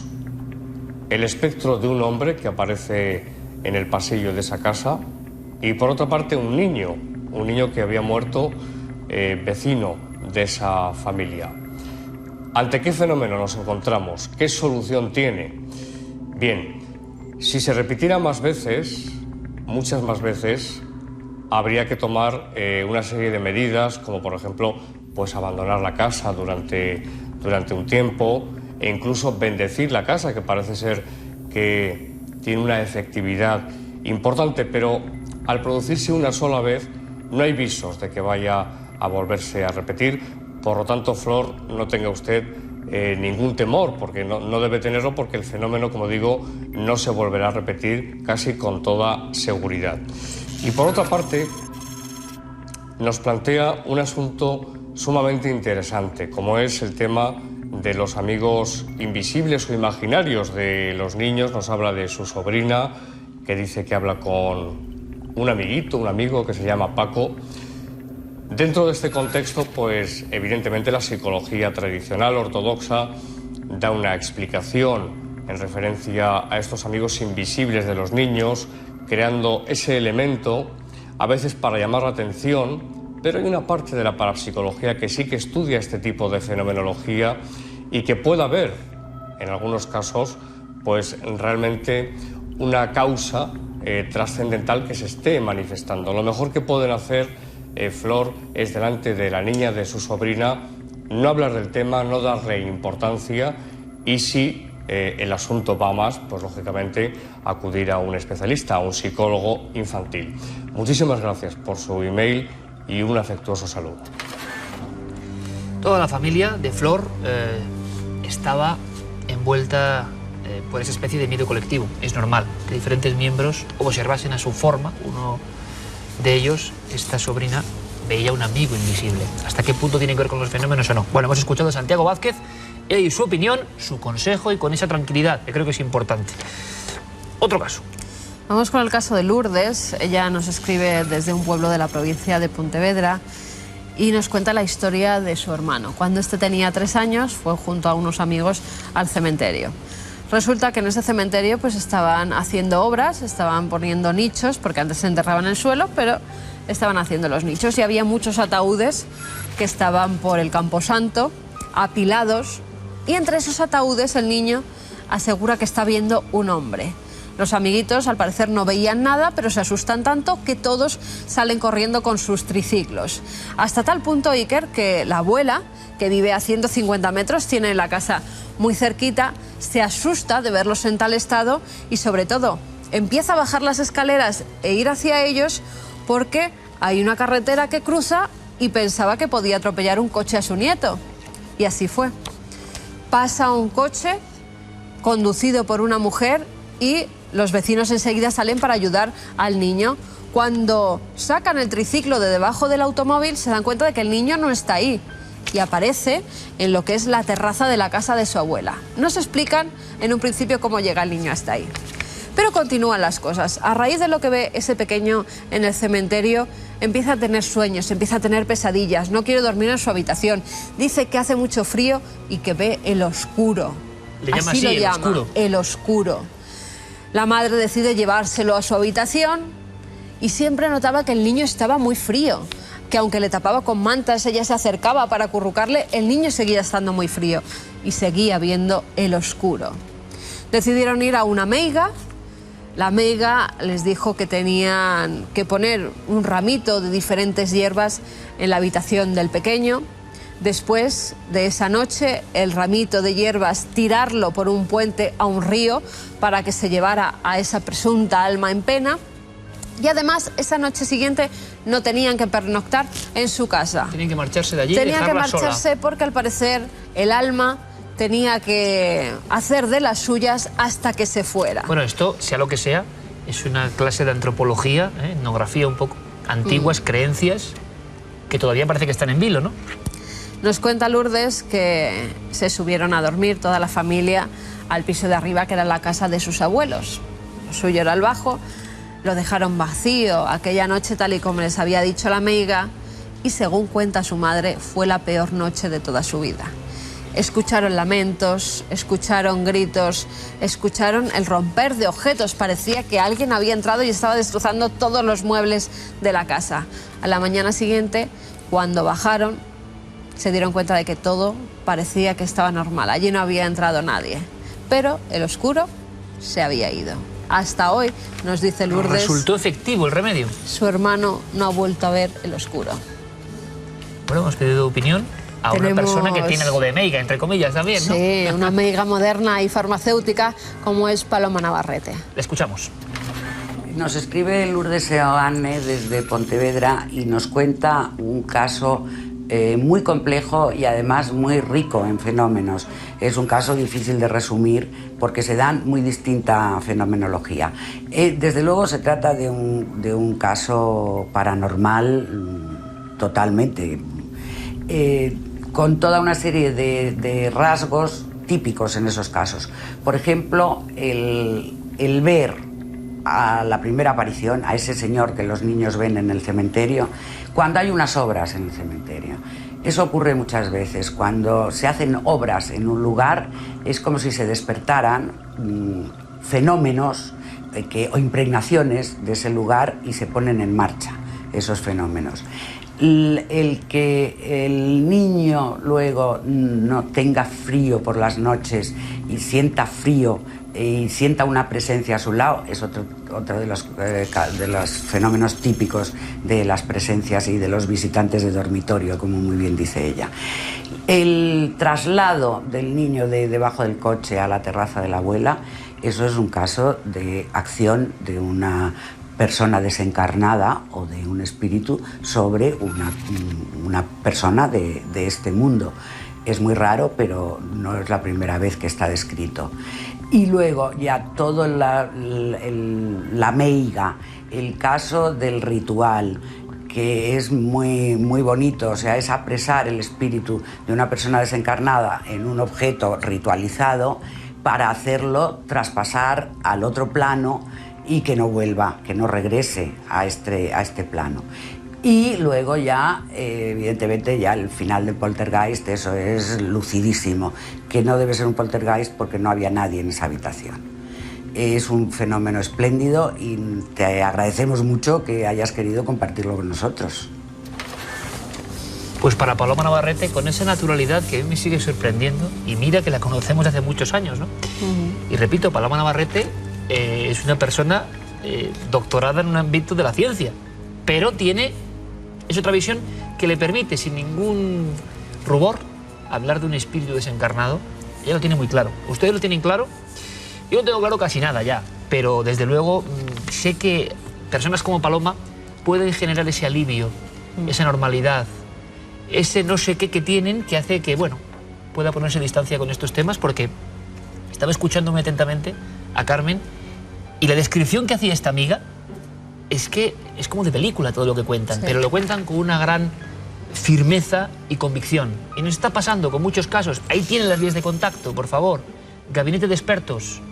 Porque con esta naturalidad queremos darles un poquito de alivio, consejo y que no lo pasen tan mal, porque en algunos casos, hay que decirlo, en algunos incidentes, la angustia se apodera de los hogares y eso también debe tener algún tipo de efecto.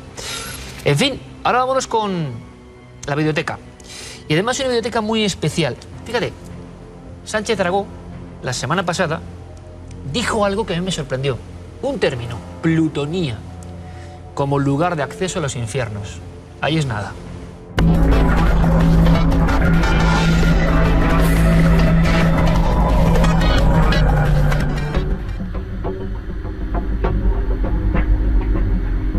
Nuestra entrañable biblioteca nos permite en ocasiones conocer programas, personajes y en este caso, y es muy interesante, lugares. Lugares muy especiales. Plutonías, decíamos. Entornos, enclaves, a través de los cuales el hombre creía que se podía descender al averno, a los abismos, al infierno. ¿Qué entorno concreto de América podría adecuarse a ese término? Sin duda hay uno. A mí me pone la carne de gallina, de verdad. Hace 3.500 años, se dice pronto, en una de las zonas más áridas del mundo, cerca de Casma, en un lugar donde no pasa nada ni pasa casi nadie, se alza el llamado Cerro Sechín. Llaman así los habitantes a este entorno de dolor y de sangre, porque realmente su nombre primitivo ya se ha olvidado en las arenas del tiempo. Cerro Sechín es un muro, un enorme muro, o es lo que queda, funerario, donde aparecen una serie de personajes rarísimos. Estamos hablando de una de las primeras construcciones conocidas de América. Y todo es una especie de mural de la violencia. Aparecen cuerpos decapitados, troceados por la mitad. De pronto hay columnas de 3 metros que tienen un solo brazo segmentado. Corazones, hígados, estómagos. El viajero que llega hoy con toda la cultura del siglo XXI y se pone delante de ese muro perdido en mitad de la más absoluta nada, siente un estremecimiento de siglos.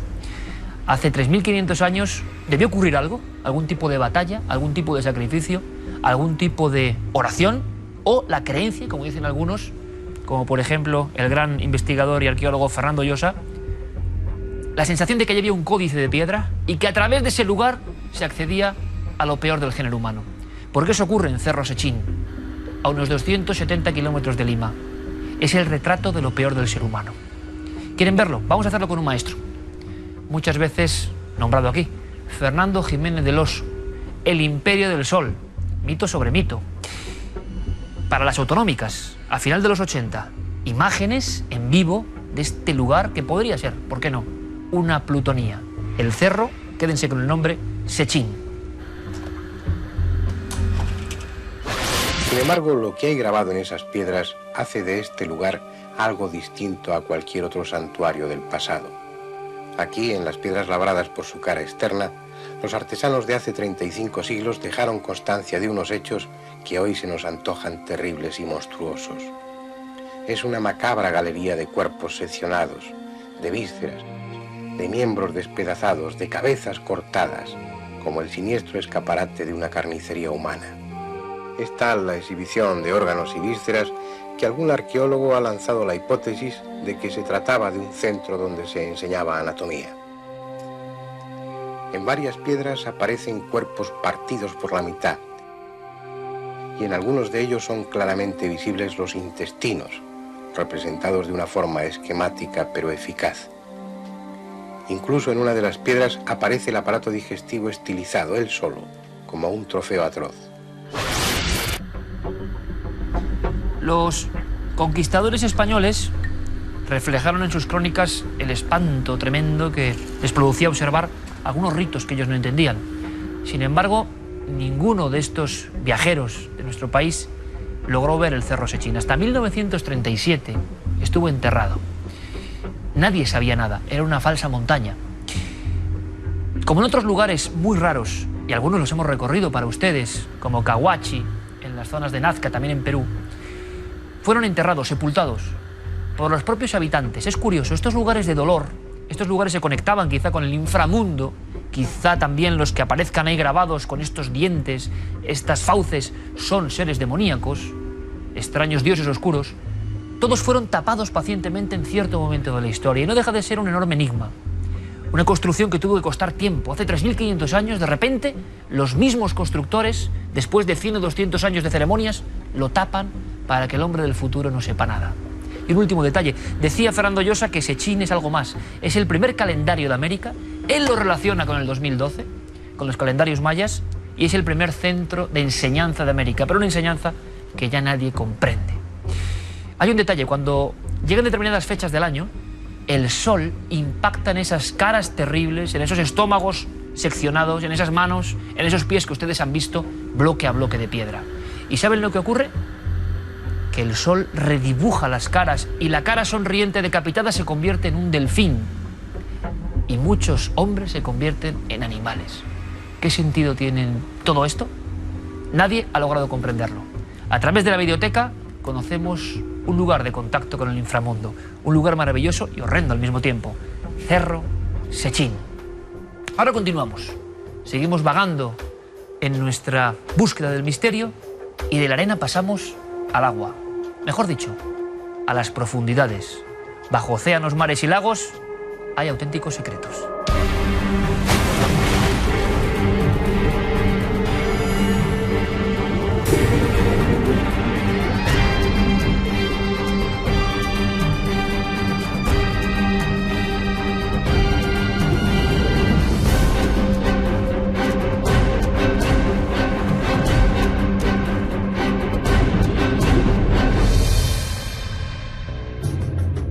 Y si la arena del tiempo enterró la ciudad de Cerro Sechín, el mar, los océanos han hecho lo propio con un sinfín de urbes, algunas de ellas desconocidas, otras misteriosas, algunas que se sabía que estaban ahí, pero nunca se habían podido filmar, y se ha generado, bajo el mar, una especie de mapa paralelo de territorios inexplorados llenos de secretos. Nosotros vamos a acudir a Menorca en unos minutos para contarles una historia fascinante. Leyenda y verdad. Pero antes vamos a hacer un repaso, ¿verdad? Rápido, interesante. Y por favor, vean las imágenes, con esa especie de hipnosis que da el mar a cierta profundidad. Vamos a ver estas secuencias que son noticias. Esto es una ciudad sumergida en China y es muy reciente. Se llama Lion City porque la ciudad está justo a los pies de una montaña que es la montaña León. Vemos ahí unos bloques. Como estamos viendo, parece una cápsula del tiempo porque se mantiene absolutamente todo. Estamos viendo los bloques, estamos viendo leones, estamos viendo también dragones, edificios enteros, un muro circular. Estamos hablando de una ciudad que mide como 62 campos de fútbol unidos. Vivían en esta ciudad 290.000 personas. O sea, como una gran urbe española. De alguna totalmente, forma. Además era una urbe muy importante, tanto política como económicamente. Y en los años 50 tuvieron que desalojar todos sus casas, sus templos. Bueno, se conserva hasta la madera, los frisos, las escaleras de muchos de los templos. El dragón de piedra. Está sumergida a 30 metros de profundidad y el agua en este lago, en el lago que han dado, está como a unos 8 grados más o menos. Por eso los submarinistas tampoco pueden estar mucho tiempo bajo el agua. Esta ciudad fue sumergida en los años 50. Todo el mundo tuvo que dejar sus viviendas, sus templos, en definitiva su vida, porque iban a construir una central hidroeléctrica y entonces tenían que sumergir toda esta zona. Desde entonces se contaba que había una ciudad sumergida, pero es un funcionario el que decide contratar a unos buzos y decir vamos a ver si esto es verdad. Y se encuentran con estas imágenes impactantes, Iker. Ahora lo que quieren es que todo el mundo las pueda ver. Incluso planean construir una especie de submarino o de puente también. Están viendo a ver cómo lo pueden hacer porque, claro, 30 metros bajo el agua es bastante para gente que no está acostumbrada a bucear. Esto, fíjense qué imágenes. Parecen ruinas sometidas a una noche perpetua, la noche del agua. Nunca llega la luz. Y hubo historias, y hubo hombres y mujeres y niños que vivieron aquí, ritos, procesiones, en este caso concreto, y ahí se ha quedado. Y muchas veces el mito posterior de que ahí había una ciudad pero que no se puede comprobar. En este caso en un lago. Pero vamos a viajar ni más ni menos que a la zona de las Bahamas, plenas coordenadas del célebre Triángulo de las Bermudas, del que tanto se ha dicho y hablado, aquí también en Cuarto Milenio. Vamos a ver, estos bloques que están viendo aquí, esto es importante porque es Bimini. En el archipiélago de Bimini se encuentra en 1968 un submarinista con una serie de bloques de piedra diseminados. En algunos lugares parece que hacen un raíl que llega a superar los 580 metros. Hubo tal polémica que muchos pensaron, y están viendo las imágenes, que era Bimini el vector que de alguna forma complicaba las cosas a embarcaciones y aviones y les hacía caer. Saben ustedes que hay muchísimos casos, siempre se busca una explicación de desapariciones y accidentes en esta zona del planeta. Pues bien, el hallazgo hace 40 años de lo que parecían ser ruinas cortadas con cierta geometría en el interior de estas fosas de Bimini provocó una oleada de interés por las ciudades sumergidas sin precedentes. Hubo libros, La humanidad empezó en Bimini y otros tantos que se convirtieron en bestsellers. Ahora la duda es, ¿son fenómenos puramente naturales? Lo que vemos son piedras que han estado alisadas por la erosión evidente del agua, ¿o hubo una construcción de la que no se sabe nada? Bueno, hay quien apuntó que aquí estaba el inicio, lo que queda, el muro principal de la Atlántida, ni más ni menos. Lo dejamos como sugerencia para nuestro viaje. Pero qué, como decía yo, qué factor hipnótico, ¿no? Tienen todas las imágenes de algo que parece humano, cortes perfectos en mitad de la profundidad. Continuamos. Continuamos en Egipto. Descubrimientos también muy recientes, Heraclión. Una ciudad que descubre por casualidad un buceador profesional, investigador, Frank Godio, que estaba buscando una serie de pecios, unos barcos hundidos en una batalla y se encuentra con esto. Claro, uno va buceando y ve esto. Fíjate, lo primero que encuentra, ¿no?, es una gran piedra de obsidiana de más de 2 metros y qué casualidad que esa piedra tiene una inscripción que ya pone Heraclión. Es lo que le da la muestra para seguir investigando y decir, vamos a ver, en los documentos hay algunos donde ya se habla de esta mítica ciudad que la llamaban la ciudad del pecado, muy cerca de Alejandría, porque era un sitio donde acudían muchos comerciantes, donde había siempre mucho movimiento, mucho bullicio y como vemos tenía edificios espectaculares. Aquí vemos algunas de las estelas que se han conservado completamente escritas con jeroglíficos, las esfinges, hay estatuas enormes hechas en granito rosa, edificios, obeliscos. Son, pues eso, una cápsula del tiempo, 331 a.C., más o menos, es construida esta ciudad que se mantiene como si hubiera desaparecido ayer. Eso sí, hay algunos edificios que parece que están tumbados. Y es que esta ciudad quedó sumergida bajo las aguas por un terremoto.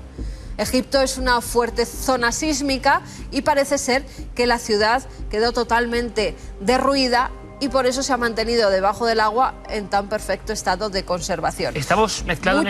Mira, perdona Iker, muchas de estas estatuas han sido sacadas fuera, pero también se planea hacer un museo submarino porque las imágenes que vemos pues son muy impactantes y quieren que el turista vaya y bucee allí. Como en el caso de Japón. Igual. Es curioso porque los que hemos estado en Egipto en diferentes ocasiones sabemos del magnetismo.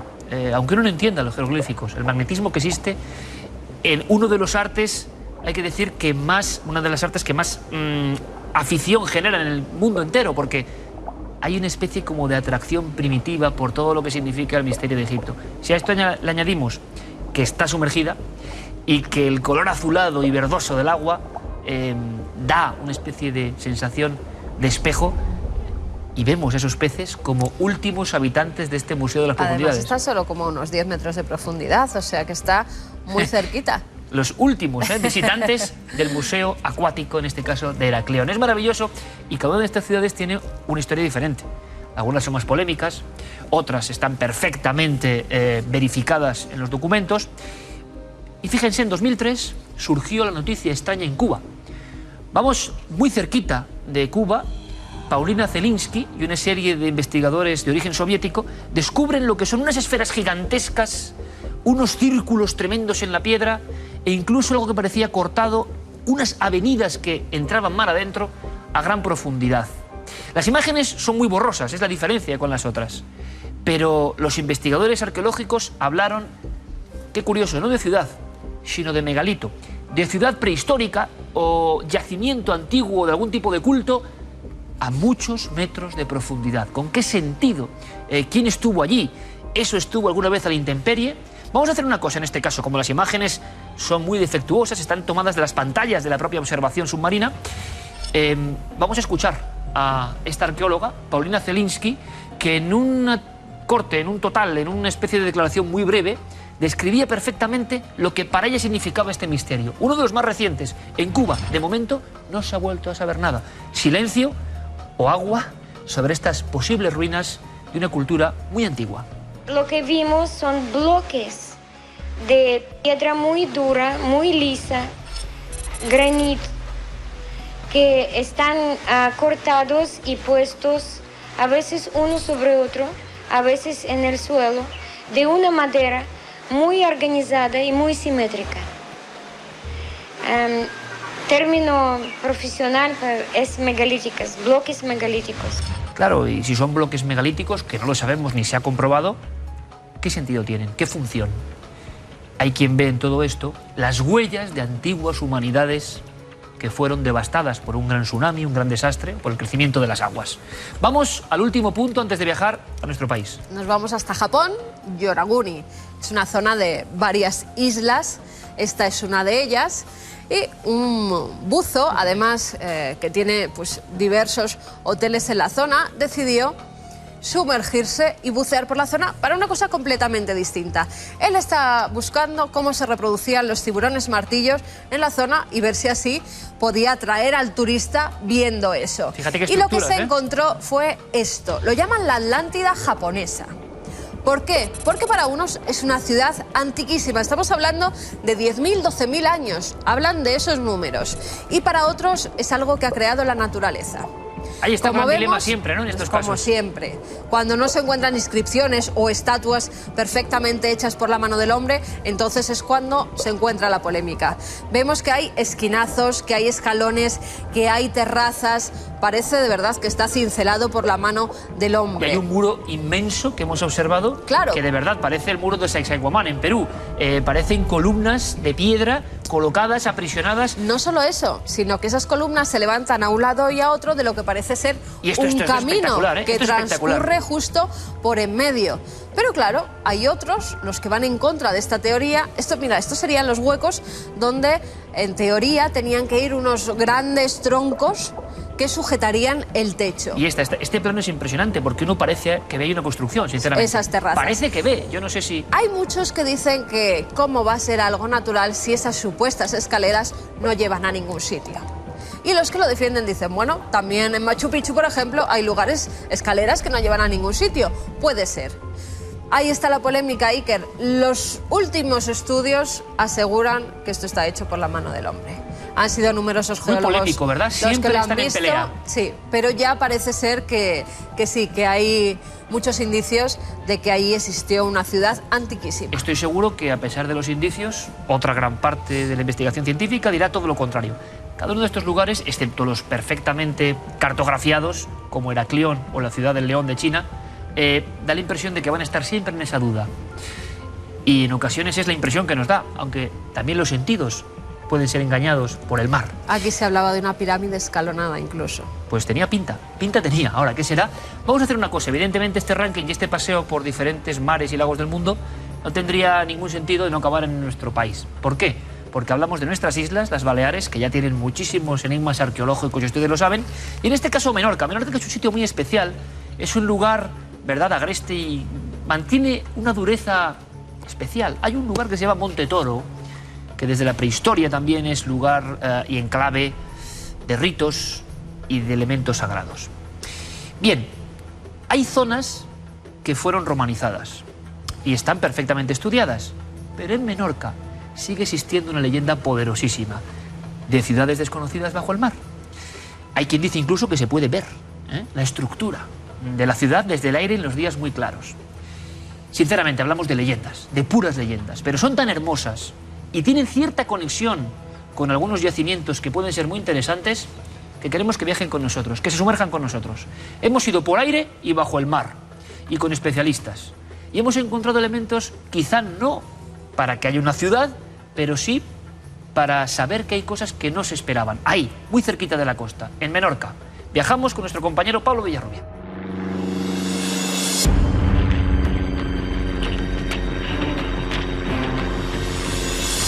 La isla de Menorca, en el archipiélago balear, posee en su historial legendario 3 ciudades perdidas y hundidas bajo las olas del mar Mediterráneo. La de Parella, Sant Isera y Son Bou.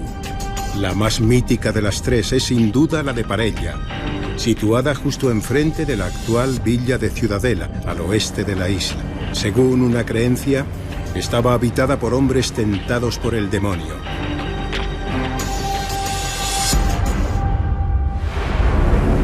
Una tradición oral recogida por el folclorista Antonio Bonet revela la historia de un imberbe criado que se perdió en una cueva cercana a una playa de Ciudadela y apareció como por arte de magia en una localidad desconocida.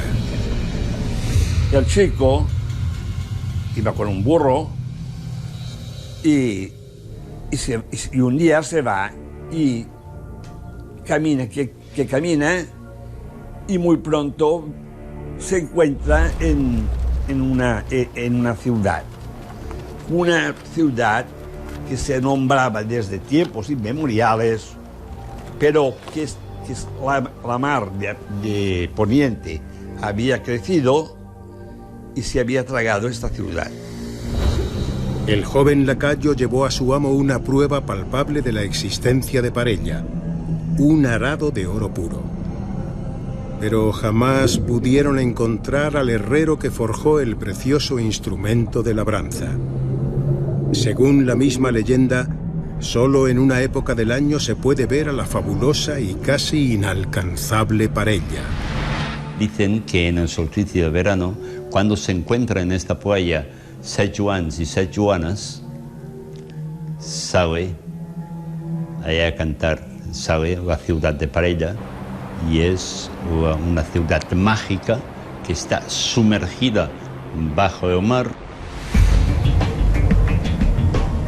Nuestro viaje continúa hacia la zona del Cabo de Caballería, donde supuestamente se encontrarían los restos de otra ciudad legendaria llamada Sanisera, nombre que aparece recogido por el historiador romano Plinio el Viejo en sus escritos de un siglo antes de Cristo.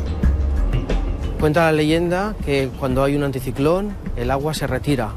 Se pueden encontrar estructuras al sur del puerto, cerca de donde se encuentra la ciudad romana.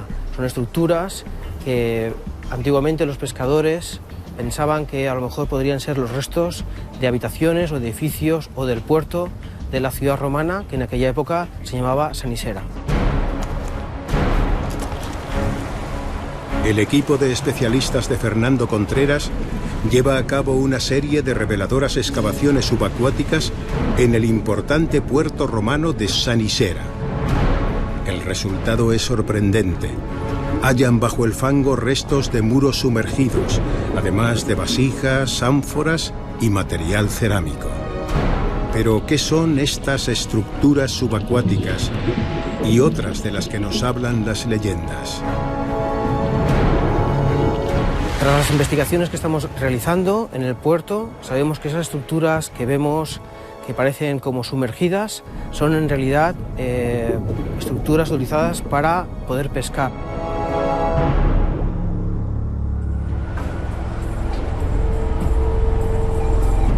Casi a orillas de la playa de Sanitja, el equipo del Ecomuseo de Caballería realiza excavaciones en una basílica paleocristiana, probablemente del siglo V, con claras influencias del cristianismo del norte de África. Al parecer, el lugar fue considerado sagrado, un centro de peregrinación, y al mismo tiempo necrópolis o cementerio de docenas de pequeñas almas que no tuvieron tiempo de pecar antes de su prematura muerte. Hay una mortalidad bastante alta para los infantes. De hecho, estos 4 cráneos que estamos viendo, varios de ellos son de infantes. Hay infantes que se encuentran adentro de las piernas de un individuo adulto en la misma tumba.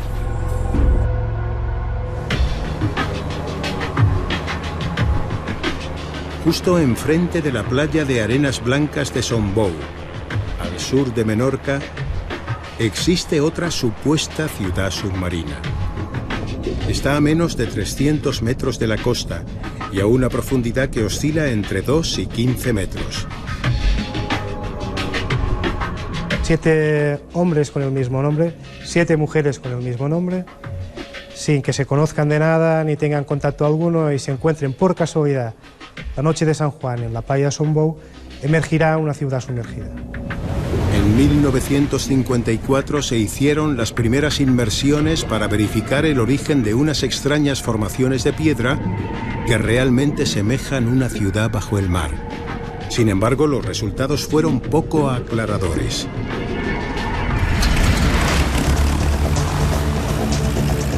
Cuarto Milenio apostó por la investigación y decidió realizar una incursión aérea sobre la zona de Sombou. Partimos en una avioneta desde el Aeroclub de Mahón. Desde el aire observamos la zona donde la leyenda ubicaba la mítica urbe.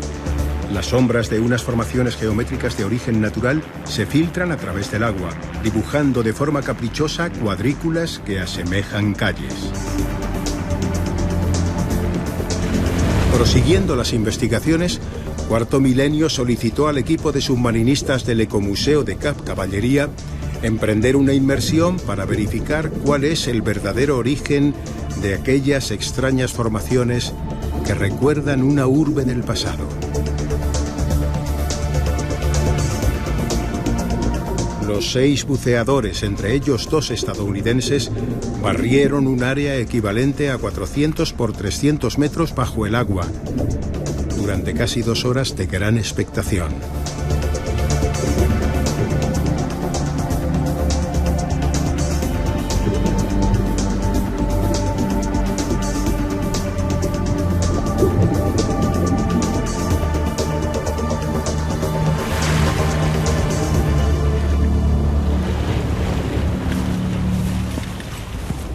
Hemos encontrado algunos fragmentos de cerámica, al igual que los veíamos en superficie, restos de asas, algún fragmento de ánfora, todo romano. Parece que hay unas estructuras, o parecía que había unas estructuras debajo del agua.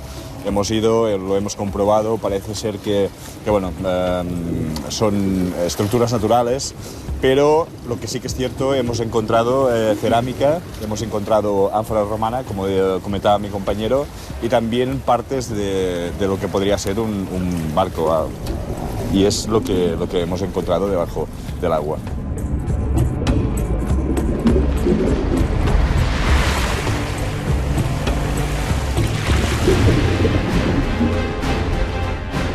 Abandonamos Menorca con el deseo de que tal vez algún día los arqueólogos e investigadores podrán descubrir pruebas que hagan realidad la leyenda y que den fe de que cerca de sus costas descansan los restos de lo que tal vez en un pasado muy lejano fueron grandes urbes que acabaron sucumbiendo ante las aguas.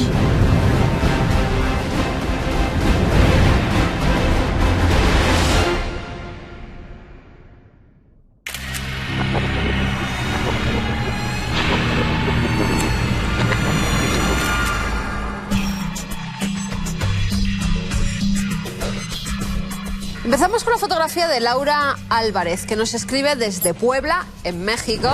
Gracias a todos los que nos seguís desde fuera de España. Y nos enviaba esta imagen.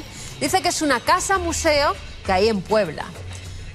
Y una anomalía que hay justo dentro de esta carroza que, según nos informaba, perteneció a Benito Juárez, que fue presidente de México. Como vemos, hay una especie de señora que está dentro del carruaje. Laura nos asegura que en esa visita tan solo estaban 2 amigos suyos y ella era la única chica. Pero vemos como alguien vestido de época sentado en ese carruaje, ¿verdad? Guillermo nos dice que bueno, que hay que tener cuidado con esta fotografía porque pasan 2 cosas.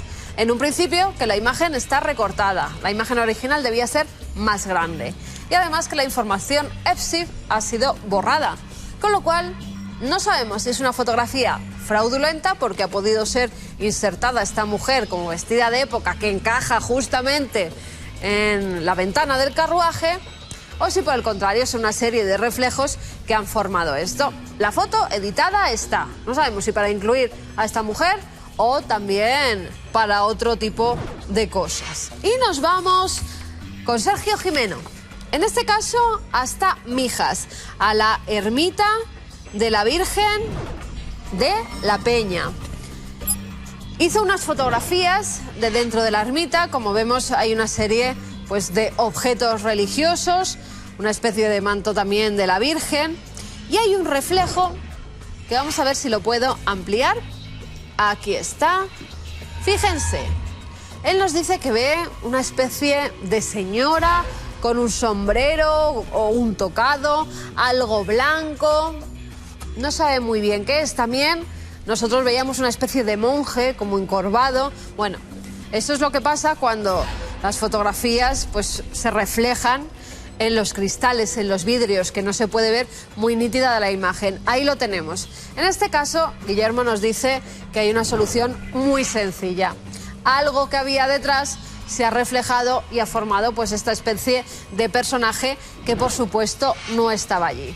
Los artículos que había justo detrás de esa vidriera, de esa cristalera, han creado esta imagen. 2 vías de contacto si tienen fotografías que desean que analicemos. A través del correo electrónico cuartomilenio@cuadro.com y el apartado de correos 18.189 con el código postal de Madrid 28080.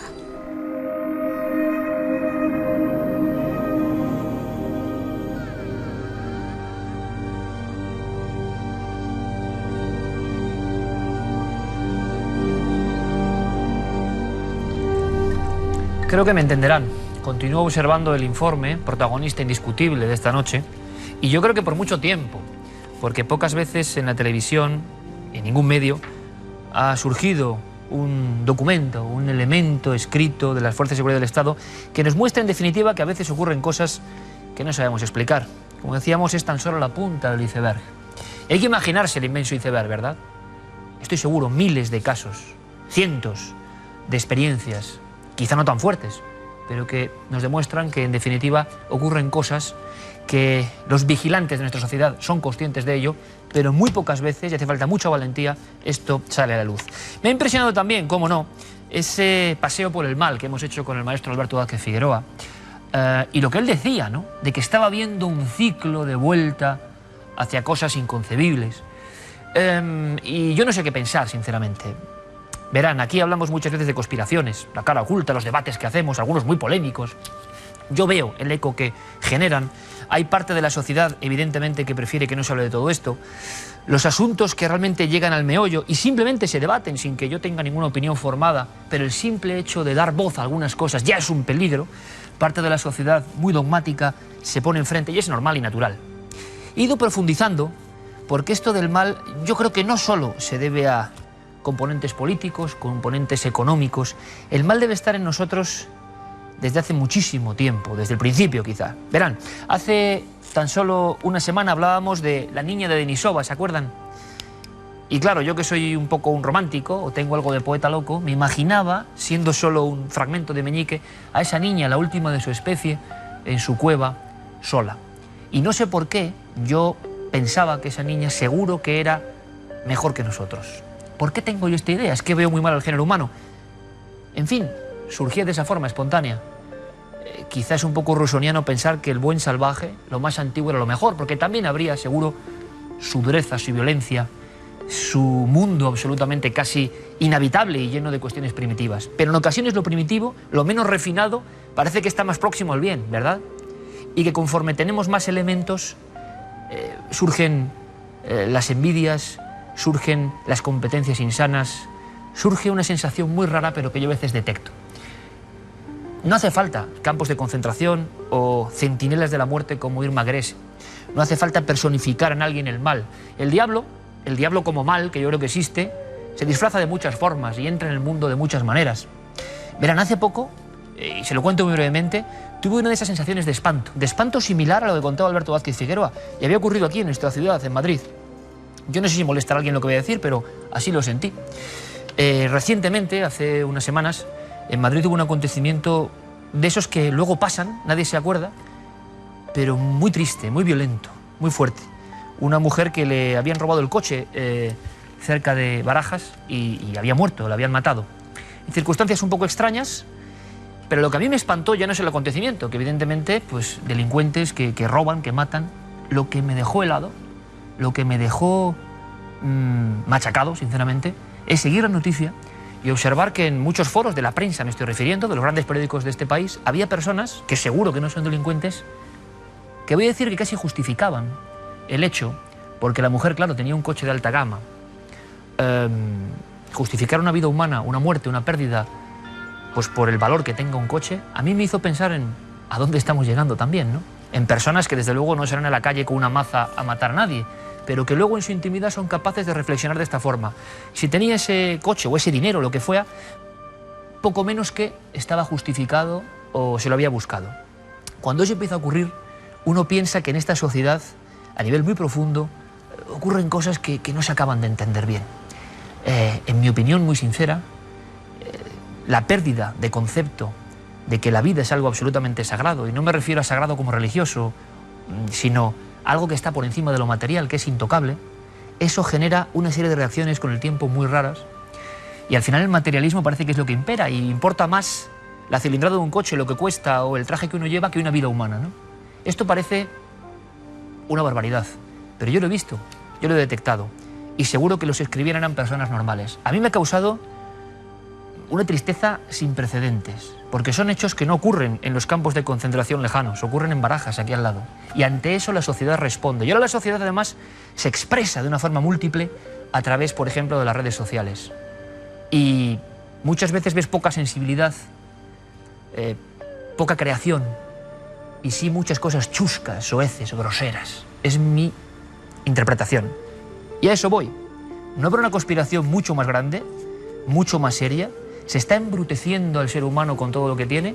En esta época de ciclo mortal, decía Vázquez Figueroa, con todo lo que poseemos, ¿no estamos siendo cada vez más soeces, más groseros? ¿Tenemos menos sensibilidad? ¿Tenemos menos empatía con alguien que acaba de morir porque tenía un coche de lujo? No sé, es una sensación muy rara, espero equivocarme. Espero que sea algo muy puntual. Pero yo creo